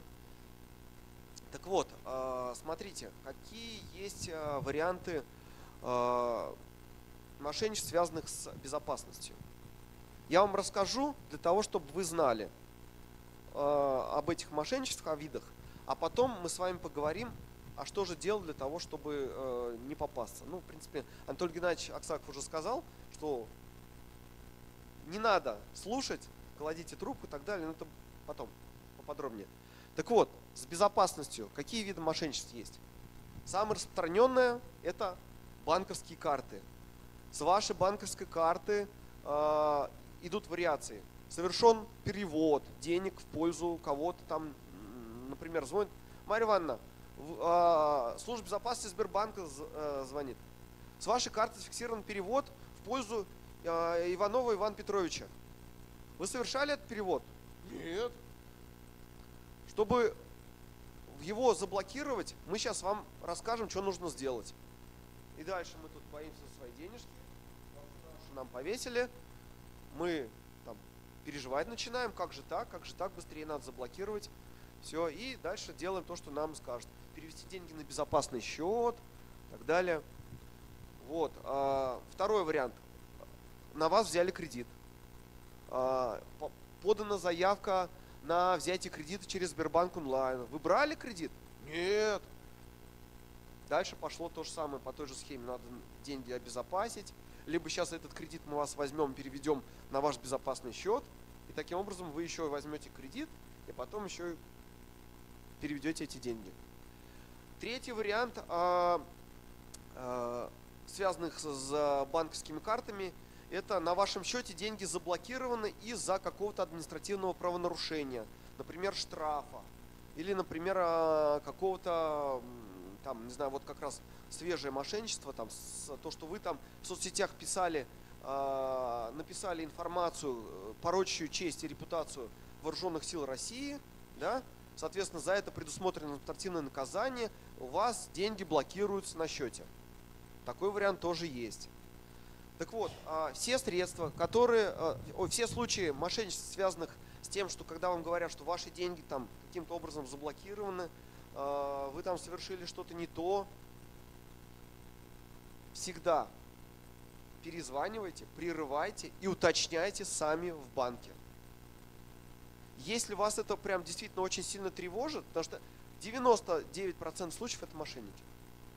Банк никогда не звонит клиентам сам. Центробанк точно никогда не звонит клиентам. Некоторые мошенники говорят, что типа вот это Центробанк, мы зафиксировали. Центробанк у нас не коммерческий банк, он не совершает операции с физическими лицами, он никогда не звонит физическим лицам, это точно мошенники. Вот, здесь просто идете, сбрасываете звонок, идете в банк, выясняете у специалиста, что там с вашим счетом. Почему говорю идете в банк? Потому что сейчас у многих банков, даже если телефон на карточке на оборотной стороне, сервисный телефон банка есть, вы позвоните по нему. Иногда бывает долго дозванивается, иногда там переключают там на бота, на этого искусственный интеллект, и там в итоге вы там что-то тыркались, короче, так и не добились соединения с оператором. Пошли и сходили в филиал. В принципе, в пределах города доехать можно, да, всегда. Вот. Поэтому таким образом, если кто-то умеет работать через интернет-банк, можете в чате написать там вот то-то, то-то. Либо, если кто-то через интернет-банк работает, просто можете карточку свою заблокировать от нежелательных списаний, если вы переживаете очень сильно. Вот. Либо перевести деньги там на другой свой счет, как раз я говорил, накопительный, и обезопасить их. Вот таким вот образом. И в этих случаях всегда, когда вы идете в банк, слушайте, что вам говорит сотрудник банка. Потому что сотрудники банков, они очень много случаев таких вот сталкиваются, да, и они очень много случаев зафиксированы, когда сотрудник банка говорит, это мошеннический перевод, не надо переводить. Оставьте, подумайте. Бабушка, например, уже мошенниками там, ее 3 часа обрабатывали по телефону, она там все там уже настроена, решительно. Так, переводите, что вы меня слушаете? По закону банк обязан перевести деньги. То есть он не может отказать, если клиент настаивает. Вот, поэтому вот случаи такие бывают, что предупреждают, что это мошенники и так далее, но при этом все равно перевод делается. Послушайте, что работник банка вам говорит. Люди знающие, грамотные, и все-таки здесь, знаете, сложно что? В этот момент сложно очень включить свой этот триггер, да, послушать кого-то. Я поэтому начал с того, что 2 правила. Не надо спешить и слушайте умных людей, связанных с финансами. Вот, старайтесь просто об этом всегда вспомнить. Второе, тип мошенничества, связанных с безопасностью, это когда говорят, что кто-то из близких попал в аварию, кто-то из близких попался там на наркотиках, и там его там взяли, звонит следователь, вам нужно срочно заняться, помочь ему там, чтобы там взятку там перевести там и дальше там идет. Как раз вот связанных с дискредитацией вооруженных сил России тоже сюда же относим. На вас выписан налоговой инспекцией штраф какой-то, да, и вам нужно срочно его оплатить. Вот такие варианты тоже есть. Вот. Здесь правило действия, когда вам позвонил некий следователь, здесь нужно сказать, что звонить может вам либо по городскому телефону, либо еще вот сейчас вот многие начинают пользоваться звонками в соцсетях через WhatsApp. Вот у меня папа очень полюбил звонить через WhatsApp. Говорю, что ты мне звонишь через WhatsApp, мне привычнее по телефону. Потому что там связь там иногда прерывается. А говорит, у меня минуты кончились, я говорит, там поболтал, а мне вот через WhatsApp дешево. Поднимите руки, кто звонит через WhatsApp, через Telegram. Ну, да, много. Не все, но... Да, мы же экономим, правильно. Это правильно, в принципе-то. Но смотрите, когда вам звонят через WhatsApp, Telegram, мошенники еще маскируются. Они аватарку делают под госуслуги, например. Сейчас я вам покажу прям на телефоне, да, пример такой аватарки. То есть там, знаете, в соцсетях, там же как, любую фотографию можно прилепить, правильно? Вот, любую фотографию можно прилепить. Сейчас. Какую хочешь. Я не сохранил, похоже, в телефоне. Ну, то есть там была аватарка с символикой госуслуги. Там такой вот этот вот. Еще бывает ставит Сбербанк, вот этот значочек. Газпрому очень вызывает доверие у доверчивых этот значок, этот огонечек горящий, да, вот. И все там, соответственно, там уже, действительно госуслуги. Еще герб Российской Федерации, пишет там следователь, там все, там герб увидели, сразу коленки там задрожали, да. Не верьте, не верьте. Вот в таких случаях ключевое правило: всегда сами, от вас, чтобы был звонок, перезвоните этому следователю, в кавычках следователю. Да, сами перезвоните, потому что даже городские телефоны можно маскировать под, например, телефон 62 20 40 чебоксарский. То есть у вас там вы такие даже там самые умные посмотрят в интернете, что с телефоном 62 20 40. О, да, действительно прокуратура. Наверное, это прокуратура звонит мне. Сейчас есть технологии подмены номера, когда можно поставить, IP-телефония называется, цифровая телефония. У вас будет телефон вот этот вот высвечиваться, а на самом деле там бог знает, с какого номера телефона идет. А если когда звонят через WhatsApp, там вообще черт что можно написать в аватарке, какой угодно телефон. ФСБ, там, не знаю, Следственный комитет, прокуратура, все что угодно.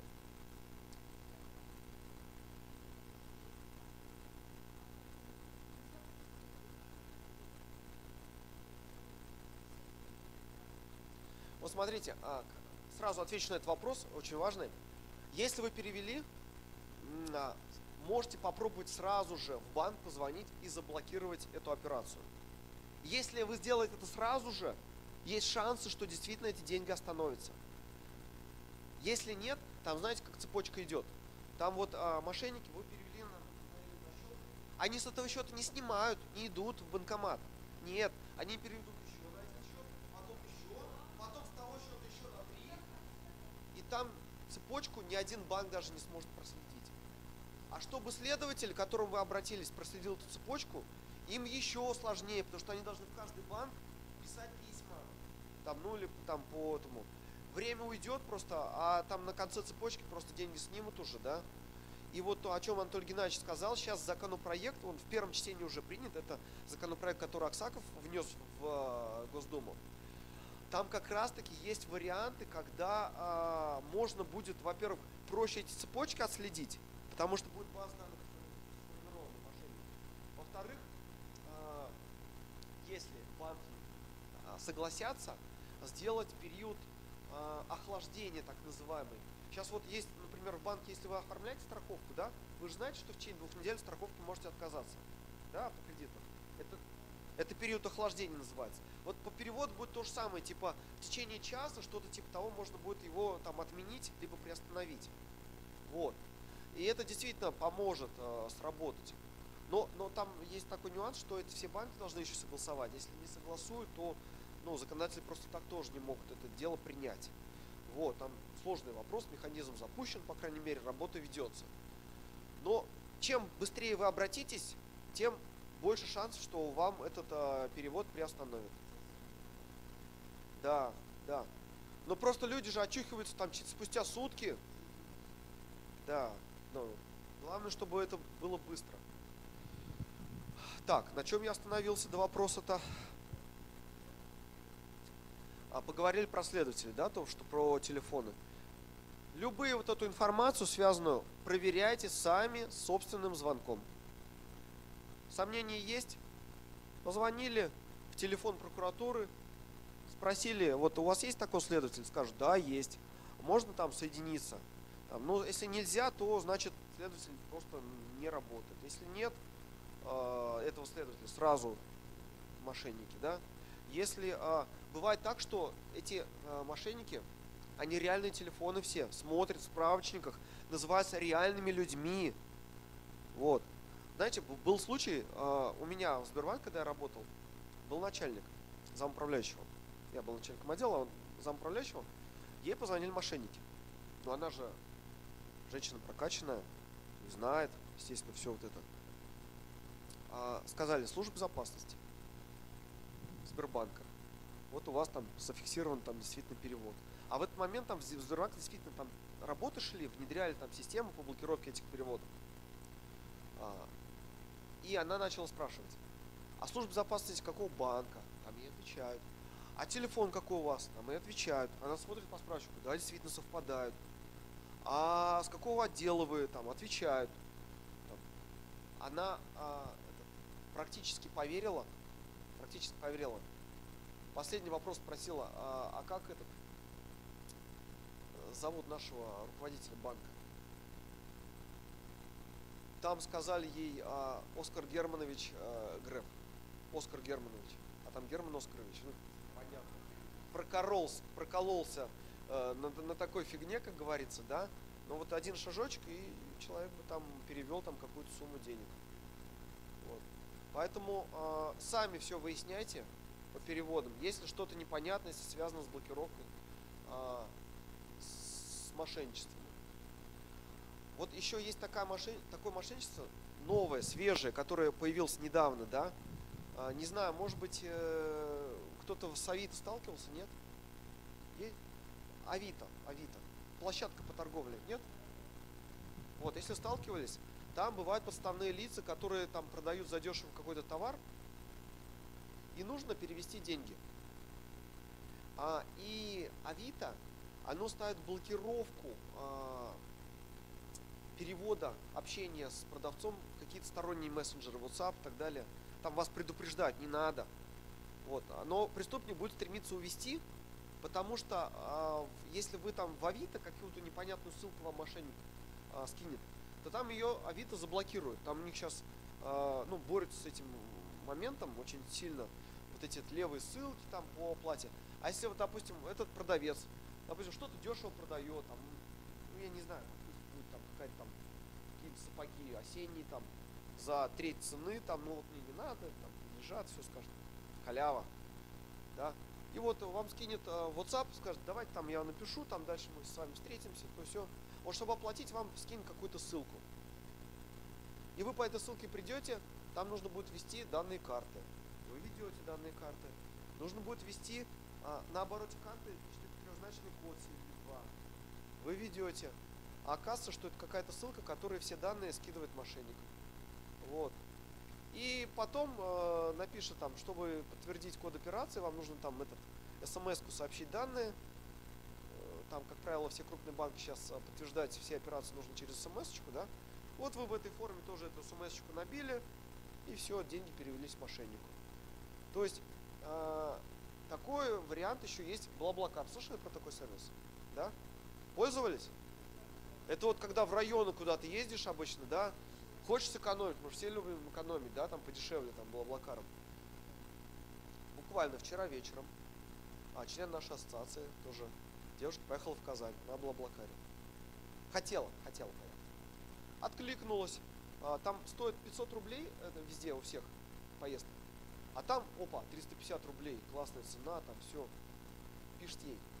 Да, все, мы сейчас вас в поездку включаем, только у меня поездка, она сертифицированная, ну как бы машина арендованная, организатор требует страховку всех пассажиров, вам нужно застраховаться и оплатить 35 рублей с 350 за страховку. Потом эти деньги мы у вас вычтем при окончательном расчете. То есть вы приедете, заплатите не 350, а минус 35 рублей, 315. Вот. Но только вам нужно пойти и по ссылочке оплатить эту страховочку с карты. И потом скиньте мне чек. Это мошенничество, которое, вот, если там зададите в поиске в Яндексе страховки BlaBlaCar, сразу там прочитайте, что это тоже мошенничество. Мошенники начинают с маленькой суммы. Даже вот это реальный случай, вот у меня переписка есть, могу сейчас показать, кто не верит, вчера.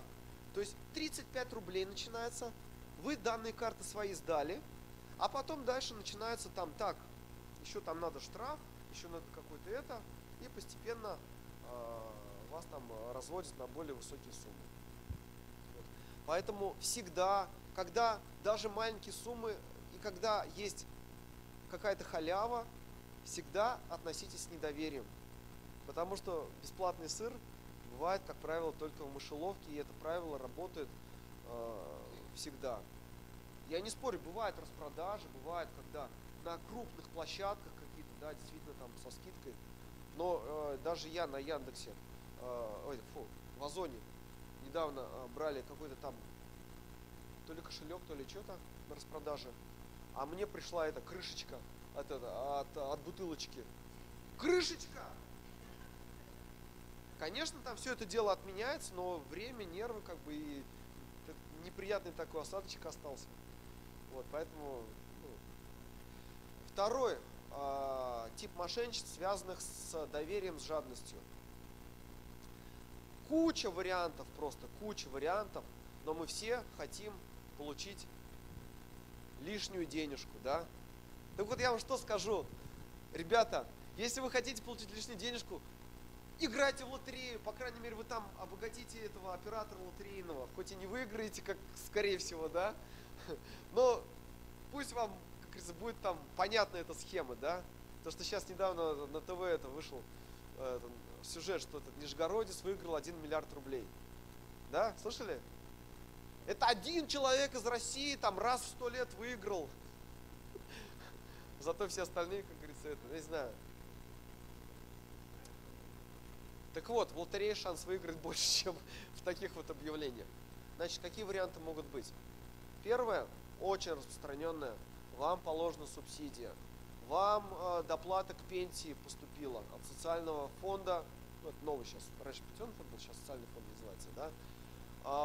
Компенсации за неиспользованные, обычно говорят, путевки, в оздоровительное учреждение вам положено, чтобы ее получить. Там суммы могут быть разные, там от 3000 до 15 и больше, да. Чтобы ее получить, вам нужно там заплатить налог, 2000 рублей, перечислить и так далее.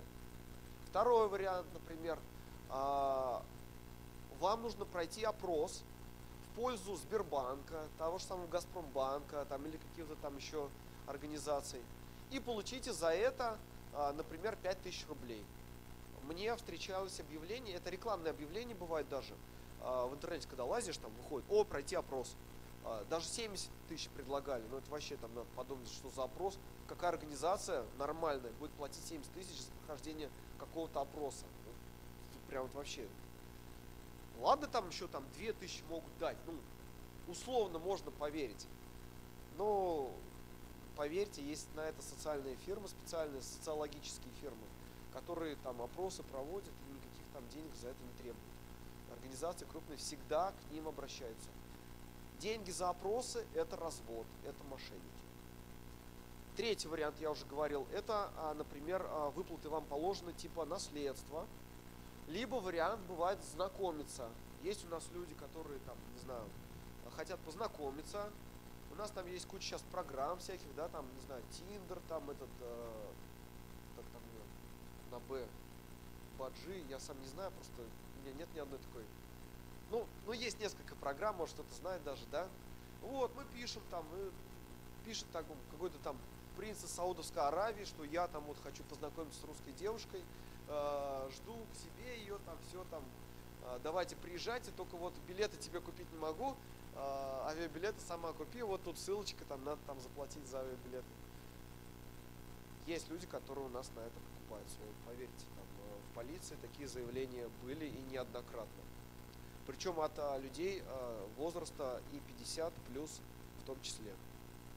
Недавно новость была. Женщина из Молдавии маскировалась под мужчину и разводила наших женщин на встрече, на перечисление денег, там, помочь там это, все. И таким образом там сколько-то миллионов рублей там она насобирала от наших там женщин. Поэтому этот вариант тоже распространенный.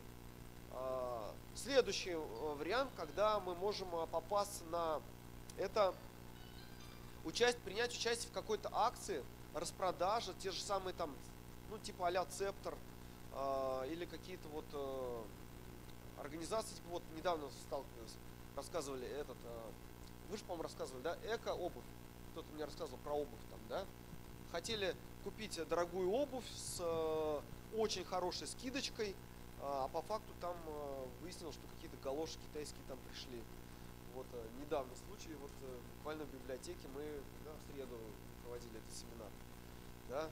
То же самое, как бы, такого же типа. То есть, когда дорогую вещь предлагают за очень хорошую цену, вам нужно провести предоплату, забронировать эту вещь, чтобы никому она не досталась. Там еще, как правило, тоже тикает счетчик, что осталось либо 4 штуки в наличии, и до конца акции там 15 минут. А вы как раз попали в этот период, типа давайте быстрее. Вот, такой тоже момент.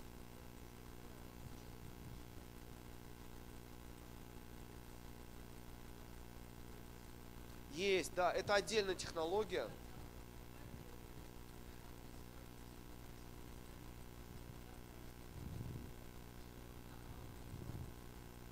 Да, все правильно. Это другой немножко случай мошенничества. Это уже информационное мошенничество. Очень сложное. Ну, давайте я расскажу, хорошо. Современные технологии позволяют нам подделать даже не только голос. Сейчас можно даже с вашим лицом, как будто человек говорит полностью, то есть это технологии deepfake называются. То есть, ну, слышали мы про фейки, да, слово, то есть это обман, да. Deep это по-английски глубокий. Глубокий обман. И есть такие варианты мошенничества, когда нам по WhatsApp видеозвонок идет, берется фотография вашего сына, идет говорящая голова, такая не показывается вокруг, говорящая голова, как будто ваш сын говорит вам его же голосом и говорит: срочно мне переведи на такую-то карточку, вот я тут попал в аварию, там, и дальше это вот. В этом случае тоже самое. Рекомендую. Даже если вот попались на такую вот ситуацию, сбросьте. Там, не знаю, Андрюша, не слышу тебя. Сейчас перезвоню. Набрали ему в ответ. Поняли, что никакой аварии нету, и распознали. То есть тоже обязательно перезвоните в ответ, если с вас требуют какие-то деньги. Вот. Потому что подделывают голос. Это очень легко. И когда даже вам могут мошенники позвонить, каким образом делается? Вот бывали у кого-то звонки, когда вот набирают на телефон и молчат. Да? Были такие? Вот. А вы что-то говорите, алло, алло, алло, алло, там этот. 15 секунд хватает, чтобы записать тембр вашего голоса и на основании этой информации сформировать любую речь вашу потом с использованием там других уже слов. То есть вы там наалёкали, да, например, да, мошенники записали ваш голос, и потом дальше уже там от имени вашего голоса перезвонили там вашему, не знаю, мужу, сыну, там кому-то вот. Вот таким образом тоже формируются мошеннические схемы. А причем мужу и сыну информацию об этом взяли где? В ваших соцсетях, либо в общих чатах, где вы об этом сами написали. Да? Вот такой тоже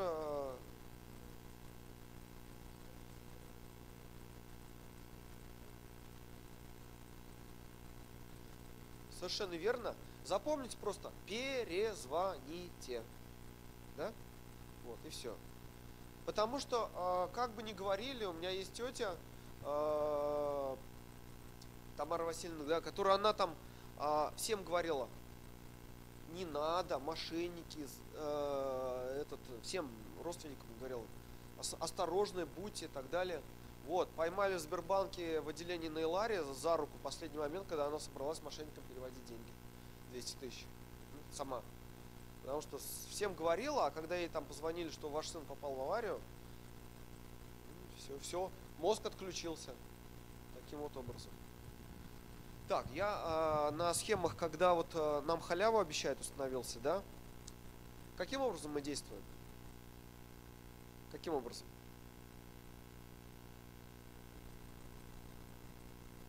Когда говорят, что есть где-то халява, всегда относитесь с подозрением и посоветуйтесь с кем-то из близких, из знающих людей. Да. Что это такое? Действительно, не принимайте решений сразу. Позвоните кому-то и узнайте, что это за вопрос такой, за который 70 тысяч обещают. Вам скажут, не верьте. Вот, поэтому вот так вот. Ну и еще в конце, так, сколько у нас времени-то есть, что еще? Есть еще полчасика, да, в принципе.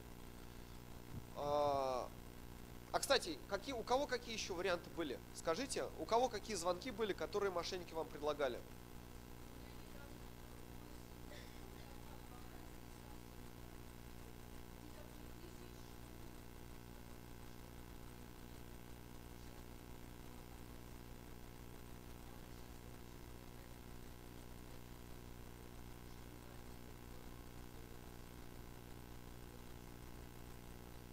Вот, еще варианты какие у кого, поделитесь?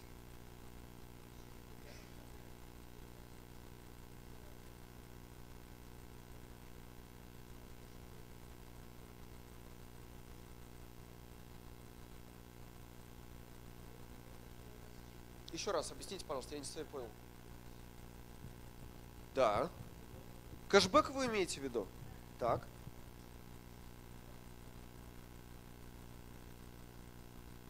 Нет, неправда, потому что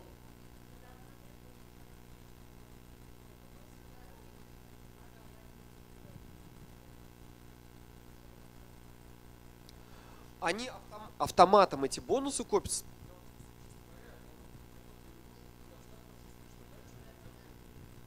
Рука уже это затекла. Бонусы у Сбербанка, бонусы спасибо, например. Они начисляются автоматически, не надо никуда их идти. Единственное, что чтобы они копились, надо подключить изначально при получении карты программу «Спасибо». Но, как правило, это сразу при подключении карты вам делают.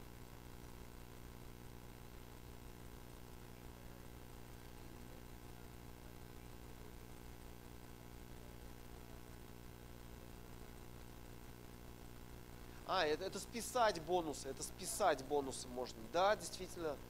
Ну, просто у Сбербанка ограниченный перечень действительно организаций, где можно списать. Посудоцентр, вот у нас есть Кари, я знаю, сами это пользуемся.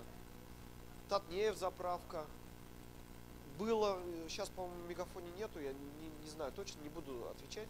Но вот я знаю, Посудоцентр, у меня жена покупает там Кари обувь, покупаем вот этот нефть, туда только трачу. Они копятся сами у вас, просто там, как правило, активировать их не надо. И единственное, что у него там особенности, что вот эта система, она ежеквартально обновляется, исходя из ваших там трат.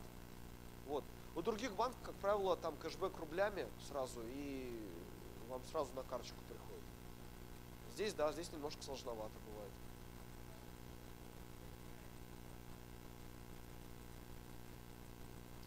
Смотрите, есть такая подписка Сберпрайм, стоит она там, не знаю, там по-разному, там бывает вообще бесплатно, подключают ее в эти праздники. Там она дает там какой-то номер мобильный, там еще что-то. Вы, когда подключаете любой продукт, да, кстати, интересная тема, давайте я пару слов скажу об этом.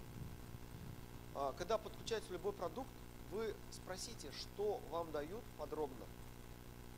Возьмите с собой эту информацию, покажите кому-нибудь, и потом решайте, подключать или нет. Потому что я этот Сбербанк, ну, лично про себя скажу сейчас, да. Я, например, этот Prime подключал, у меня он там 2 года висел, нафиг он мне не нужен, как бы оказался. Ну, лично мне не нужны там эти привилегии.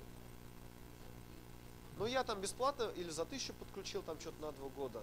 Да. Единственное, что из этого я взял там этот номер телефона, этот Сбермобайл, там сыну этот взял. Вот. А так он мне нужен, как бы, и за это платить деньги, то есть, ну, как бы смысл.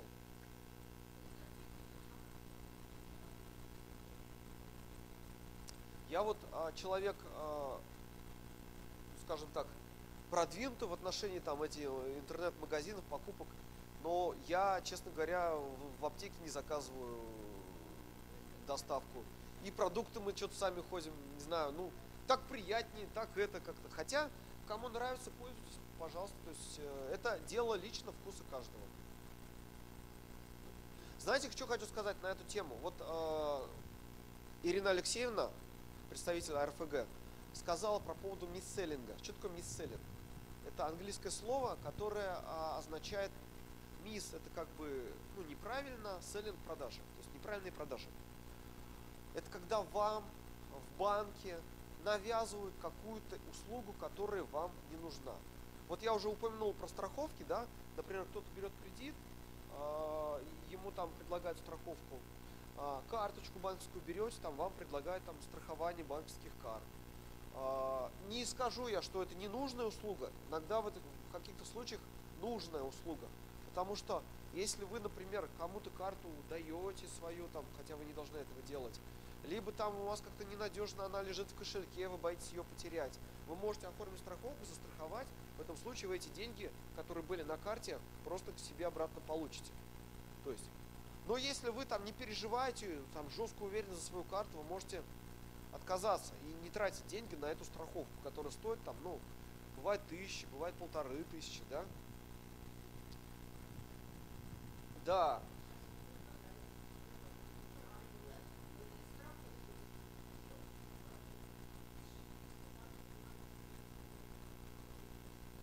Ну, смотрите, вам всегда будут что-то предлагать дополнительно, чтобы вы заплатили за это денежку. Работники банка получают за это премию, если вы покупаете что-то дополнительное у них, поэтому они заинтересованы вам впихнуть, условно говоря, что-то ненужное, да? Так вот, расскажу вам случай. Да, вот, расскажу вам случай с моим папой. Недавно, буквально. Вклад переоформлял как раз. Этот пошел в Сбербанк, 250 тысяч, что-то им надо было переоформить. Расскажу, как он понял мне, как рассказывал вечером уже. Мне, говорит, сказали, что вот мне 80 лет, этот вклад свыше 70 лет нельзя оформлять, поэтому сказали, что надо оформить на тебя, и поэтому я вклад оформил, но там что-то там какую-то дополнительную эту опцию там навязали, или что-то что-то надо было за что-то заплатить. Вот, я оформил на тебя вклад. Я говорю, ну-ка, покажи-ка документы мне, бумаги покажи, что. Выясняется, что никакого ограничения по вкладу нету. Вклад ему оформили, пролонгировали точно так же. А дополнительно продали это Сберздоровье, которое ему нафиг не нужно, онлайн-врачи. Но потому что свыше 70 лет это здоровье не оформляется, ну, как бы вот по возрасту у них там не проходит. Соответственно, оформили на меня. И у него там натикало 2000%, 1800 он отдал за это Сберздоровье, которое мне нафиг не нужно. Вот. Просто он тупо как бы оставил свои проценты в пользу банка. Но мы там, конечно, поразбирались с этим делом, да? Это безобразие, да. Это как раз называется словом мисселлинг, когда банк вам продает продукт. Но когда вы покупаете продукт, это вот я говорю вам, да, если с вас за что-то деньги удерживают, вот вы, пожалуйста, разберитесь, за что вы платите конкретно, за что. Потому что там сейчас в банках даже запись есть, ну, когда они там неправильно консультируют, их там ай-яй-яй по попе за это дело штрафуют. То есть они тоже не должны это делать. Вот Центробанк с этим борется, как раз Центробанк, он с банками борется с таким обманом потребителей, чтобы вам не продавали продукты, которые не нужны вам. Я не говорю, что Сберздоровье это плохой продукт. Это может быть хороший кому-то, кто, я не знаю, живет в деревне, не всегда может к врачу доехать. Там можно позвонить врачу, там какую-то консультацию получить, там, ну что-то типа того. Но вот мне это не нужно. Вот, поэтому... А ему объяснили, как будто типа это по вкладу какая-то опция дополнительная. Вот это категорически такое не должно быть. Вот Ирина Алексеевна Маслова, замдиректора РФГ, сказала, что будут проверки, и мы сейчас, я думаю, примем в этом эксперименте, по банкам проходим, чтобы, ну, действительно, это безобразие.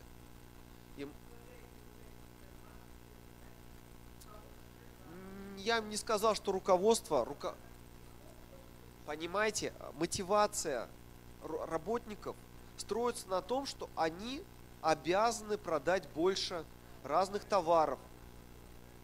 Конечно, ваше дело брать или не брать, но работник заинтересован вам продать. И не все работники утруждают себя полным объяснением. Им просто иногда лапшу на уши надо навешать для того, чтобы вы купили. Я не говорю, что это всех касается работников. Разные люди есть. Сейчас, дайте послушаем.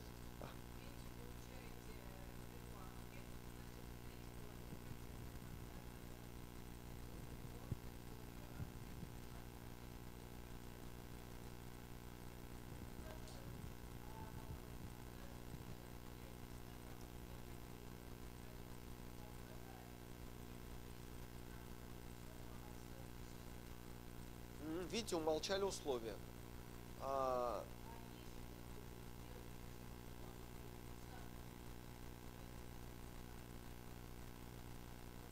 Но госуслуги, во-первых, это не банк, это не...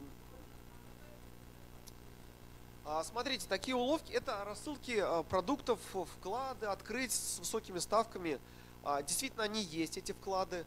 Как правило, высокая ставка дается, когда вы этот вклад не открывали, впервые открываете. И она действует, эта процентная ставка, например, бывает месяц, бывает 3 месяца. А потом ставка снижается. Да? Вот. Так вот, в смс-ке, естественно, никто это не пишет. Да? Вот когда вы открываете вклад, вы должны обязательно почитать процентную ставку, какая там должна быть. Как она меняется. То есть, как правило, там большими буквами в договоре будет 6,8%. Вы такие, 6,8% в договоре. А все остальное там нормальным шрифтом, но просто небольшим. Да? И оказывается, что 3 месяца, там, допустим, или месяц 6,8, а дальше 3%. Вы просто посчитайте на калькуляторе, кто бухгалтер, да, среднюю взвешенную ставку, среднюю ставку. Если вы открываете вклад на год, вы там, например, за 9 месяцев получаете 3%, за 3 месяца 6,8, средняя ставка сколько будет? Ну, там примерно 5%. Соответственно, там...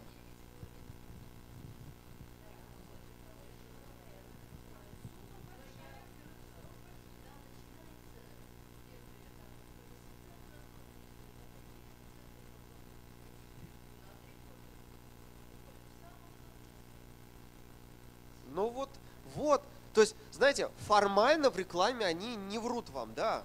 Причем в рекламе, как правило, банк обязан написать, что условия акции на сайте там, этого банка. И если вы пойдете на сайт, почитаете, вы там все это дело прочтете. Но никто же не ходит на сайт, да. Вы же просто увидели рекламу, сразу там пошли. Если ходите, молодцы. Так вот, здесь призыв к вам такой. Первое, во-первых, не подписывайте непонятные документы, подписывайте только то, о чем знаете. То есть вы открываете вклад, пробегите хотя бы ключевые условия, основные условия. На какой срок? В течение этого срока какие проценты начисляются, какие месяцы. Потому что очень часто сейчас бывает так, что повышенная ставка первый месяц, дальше ставка падает там чуть-чуть, и остальные 9 месяцев вообще низкая ставка. Ну, например, такое тоже есть. Если такое видите, попросите менеджера посчитать вам среднюю ставку по вкладу и уже исходя из этого принимайте решение. Потому что, ну, я вам так скажу, вот если брать все банки, у всех плюс-минус ставочки примерно одинаковые. То есть вот, но есть у некоторых, например, условия, да, там какие-то получше. Ну, например, вот мы же про кэшбэк говорили, да? Вот я сам не люблю с кэшбэком заморачиваться. Вот даже у Тинькова там есть кэшбэк рублями, да? Вот бонус спасибо у меня там не копится, я вообще что-то, мне жена говорит там, пойдем купим, пойдем. У Тинькова надо выбирать каждый месяц какую-то категорию повышенную, да, например. Тоже мне как-то иногда, честно говоря, вот смотреть, что там я буду в этот месяц покупать. То ли я за ребенка буду большую сумму платить за образование, то ли я там буду в аптеке там тратить, не знаю. Есть у банков там, есть умный кэшбэк. Вот у нас Павел, Газпромбанк, да, можешь рассказать там как раз умный кэшбэк там, когда карта сама считает. То есть надо узнавать условия этих продуктов. И, например, мне это дело очень нравится, что когда не надо задумываться, там, какой кэшбэк, сколько, всегда вы рублями получаете за те траты, которые вы, например, там, сделали в прошлом месяце максимальные. Там, ну, в категории, в аптеку больше всего покупали, вам кэшбэк за эту категорию больше всего начисляется. Ну, там, удобно. Еще один случай вам расскажу касательно инвестиций. Да? Раз уж тема банковских продуктов затронута была, да, это касательно как раз мисселлинга. Вот смотрите, у нас всегда мы хотим большую ставку получить.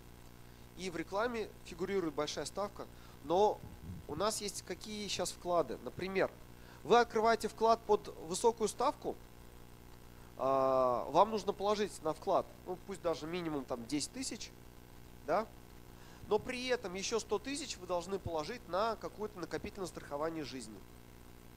Вот. И эта ставка действует только если вы там либо накопительное страхование открываете, либо покупаете там паевые фонды, либо брокерский счет откроете там и купите каких-то облигаций. Сталкивались с этим? Предлагали, да? Вот. То есть, как бы вас под дорогой ставкой, высокой ставкой, призывают вложить, инвестировать деньги. И вот тут вы тоже сами должны осознанное решение принять. Хотите вы инвестировать эти деньги или нет? Потому что вклад открываете вы на 100 тысяч, допустим, а инвестируете там еще 500. Потому что инвестиции в ценные бумаги это всегда, например, риск. У нас сейчас фондовый рынок в условиях нестабильной экономической ситуации, он вот так вот, да. Поэтому инвестировать тоже надо уметь, потому что инвестиции, они всегда связаны с риском. Есть золотое правило экономики. Доходность, риск. Чем больше у нас доходность обещанная, тем больше риск его не получить. Исключения есть. Это вклады, которые гарантированы государством. Сколько у нас сумма гарантирована государством, кто скажет? 1 400 000, совершенно верно. Вот, сейчас, кстати, законопроект Аксаков внес в Госдуму для семей военнослужащих там поднять планку, потому что им выплаты там большие иногда, за ранения и так далее, чтобы они не сгорели и были обеспечены тоже там. Но это только категории отдельных касается. Для всех остальных 1 400 000. В каждом банке 1 400 000 у вас бронируется государством. Есть умные люди, кстати, которые в пределах 1 400 000 в каждом банке под дорогие вклады кладут и от всех сливки собирают. Это тоже как бы надо уметь. Если вы там, есть время побегать по банкам, там, то все.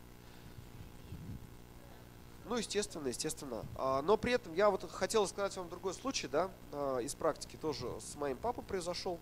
Вот он советуется с мной всегда, когда там это касательно этого. Ну, у него копится, пенсия тоже. Инвестирует постепенно. Ну, кстати, накопительную страховку ему предложили. Ему накопительная страховка нафиг не нужна. Но вот он тогда говорит, звонит мне, вот, а давай-ка я на внуков открою накопительную страховку. Ну, почему бы и нет? Вот он ему захотелось подарок сделать, то все, он там по 120 000 на каждого внука закинул там. Через там 10 лет они там возвращаются с добавкой, ну, с инвестиционным доходом, и плюс как бы человек к совершеннолетию получает, ну, там, определенную сумму начального капитала. Это тоже к тому, что не каждый банковский продукт, нету бесполезных продуктов. То есть они нужны, как бы, но нужны ли они вам, вы сами должны принять решение. Так вот, пошел он в банк. Не буду называть банк. Это банк, который у нас в городе есть, работает сейчас. Он не такой большой, но при этом предлагает хорошие проценты всегда. Не буду говорить. Нет, кстати. Хотел переложить вклад. Продлить. На высокую процентную ставку. Менеджер ему сказал, зачем тебе вклад? Вот у нас есть классный этот инструмент, вот облигации. Типа вот, ну, я ему как говорил, что есть облигации, они тоже как бы надежный инструмент, довольно как вклад практически, но они с риском идут. Вот. Купи облигации, там ставка, там если по вкладу была, это было 2 года назад, по вкладу была ставка там порядка 8,5%, а тут 12 или 13, что-то типа того было. Он говорит, давайте. Ладно, оформили. Вечером говорит, вот мне тут вклад пролонгировали, только там под более высокий процент переложил я. Я говорю, ты переложил во вклад? Нет, там что-то другое. Я говорю, а что такое? Ты понимаешь, что такое? Да вот мне сказали, что там 13% будет в конце срока, через год после там погашения. Давай-ка, говорю, посмотрим. Начал разбираться опять. Дай бумаги. Подняли бумаги, договора. Всегда договора надо смотреть. Потому что конечный вариант, с кем вы пойдете в суд, это договор, который у вас на руках есть. Начинаю читать. Ему открыли брокерский счет. Вы слышали про ИИСы? Индивидуальный инвестиционный счет. Но это больше касается, конечно, работающих. Если работающий человек открывает ИИС, он может в пределах 400 тысяч возместить налог НДФЛ уплаченный. Ну, 13%. Вот. Это касается работающих. А у меня как бы батя преподаватель в университете, хоть и 80 лет ему, но он все равно работает и книжки там издает. Ладно. ИИС ему не предложили открыть, потому что он там мог бы 52 тысячи в рамках 400 еще возместить от государства. Открыли обычный брокерский счет. На брокерский счет эту сумму денег вывели со вклада. То есть там у него было там, что-то там, не знаю, порядка 700 или что-то тысяч. Вывели всю сумму на брокерский счет и оформили заявку на поручение на покупку облигаций. Но облигаций не этого банка, а, я посмотрел, ООО, управляющая компания, этот банк-финанс. То есть это контора, которая связана с банком, но это не банк. Потому что у банка одна надежность, у этой ООО другая. Это холдинговая компания, которая через облигации собирает деньги вкладчиков. Эти деньги перечисляют банку на выдачу кредитов. Окей, я же как бы финансист, да? Посмотрел в интернете баланс этой компании. Вот, я помню с тех пор эти цифры, да? Уставный капитал. Есть тут бухгалтера? Нет. ну это же банковская компания, уставный капитал 300 миллионов, вот, а баланс 3 миллиарда. Что это значит, бухгалтера знают. То есть это значит, что 2 миллиарда 700 тысяч это заемные средства, которые надо возвращать. Но если эта компания ООО разоряется или что-то там не так пойдет, вот эти заемные средства получают вкладчики что? Вот, большой кукиш. Поэтому, ну, естественно, мы сразу же поскольку это в этот же день было, он оформлял покупку после обеда, мы через интернет это поручение отменили, заявку на покупку отменили, соответственно, деньги перебросили обратно во вклад. На следующий день офигевший менеджер банка ему звонит, а почему, говорит, вы это не купили облигации? Ну, я уже там проинструктировал, куда его послать, в какое ближнее эротическое путешествие. И деньги как бы сохранили. А так он мог бы, там потом этот и кризис был, и, соответственно, можно было и потерять эти деньги, потому что когда, ну, бухгалтера знают, если у фирмы фиг уставного капитала, а обязательств полно, при банкротстве кто давал деньги, ничего, как правило, не получит. Соответственно, вот суть в чем? Ему продали какой-то продукт, он не понял суть операции, подписал на крупную сумму деньги и мог бы их потерять. Еще раз тезис запомните. Решение принимаем не сразу, потому что он мог бы, например, взять буклетик, прийти, посмотреть и посоветоваться. Вот, тогда будет все окей, скорее всего.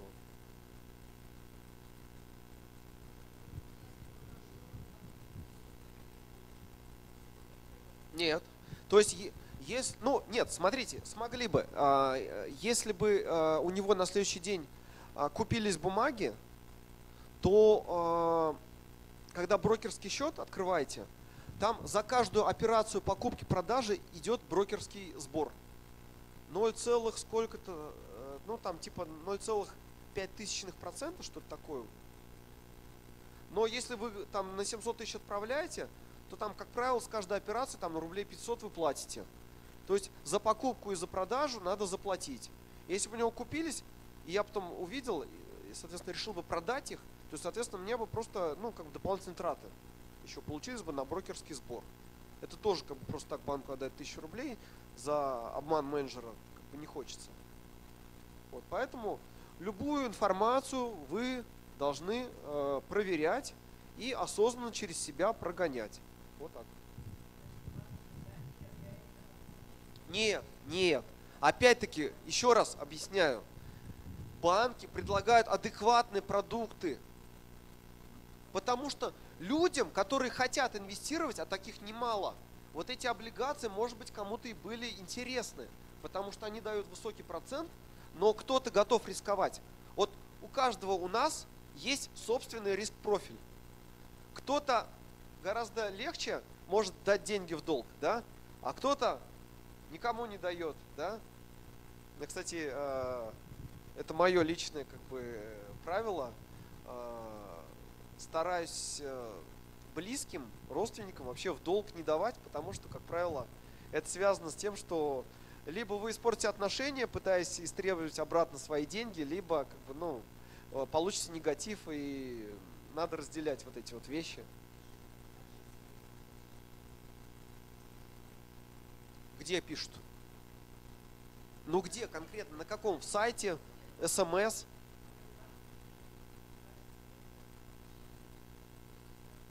Ну, я же говорю, страховка же есть по вкладам, в пределах 1 400 000 ваши деньги защищены. Но, например, это имеется в виду... Нет, что такое страховка 1 400 000? Понимаете? Объясню вам. Это значит, что если что-то случается с любым из банков, которые входят в систему страхования вкладов, а, как правило, те банки, которые у нас работают в Чувашии, все входят в систему страхования вкладов, значит, при банкротстве этого банка эти деньги в пределах 1 400 000 вам однозначно будут возвращены за счет средств АСВ, агентства по страхованию вкладов. деньги вернули. Единственное, что не всем вернули, потому что эти 1 400 000, они касаются физических лиц и касаются предпринимателей маленьких. А если, например, касается юрлиц, то там денег на всех не хватило. Идет банкротство, идет процесс, когда, например, юрлицам там вернут не все деньги, там, а 10% от того, что сколько висело на счетах. Или, например, у вас вклад был не 1 400 000, а 2 миллиона. То, соответственно, 1 400 000 вы гарантированно получаете, а 600 000 вы получаете после того, как завершатся процедура банкротства. И, как правило, на руки вы получите там в пределах максимум 50% от этой суммы только. В принципе, у меня все. Я много чего вам рассказал. Скажите, просто полезно было?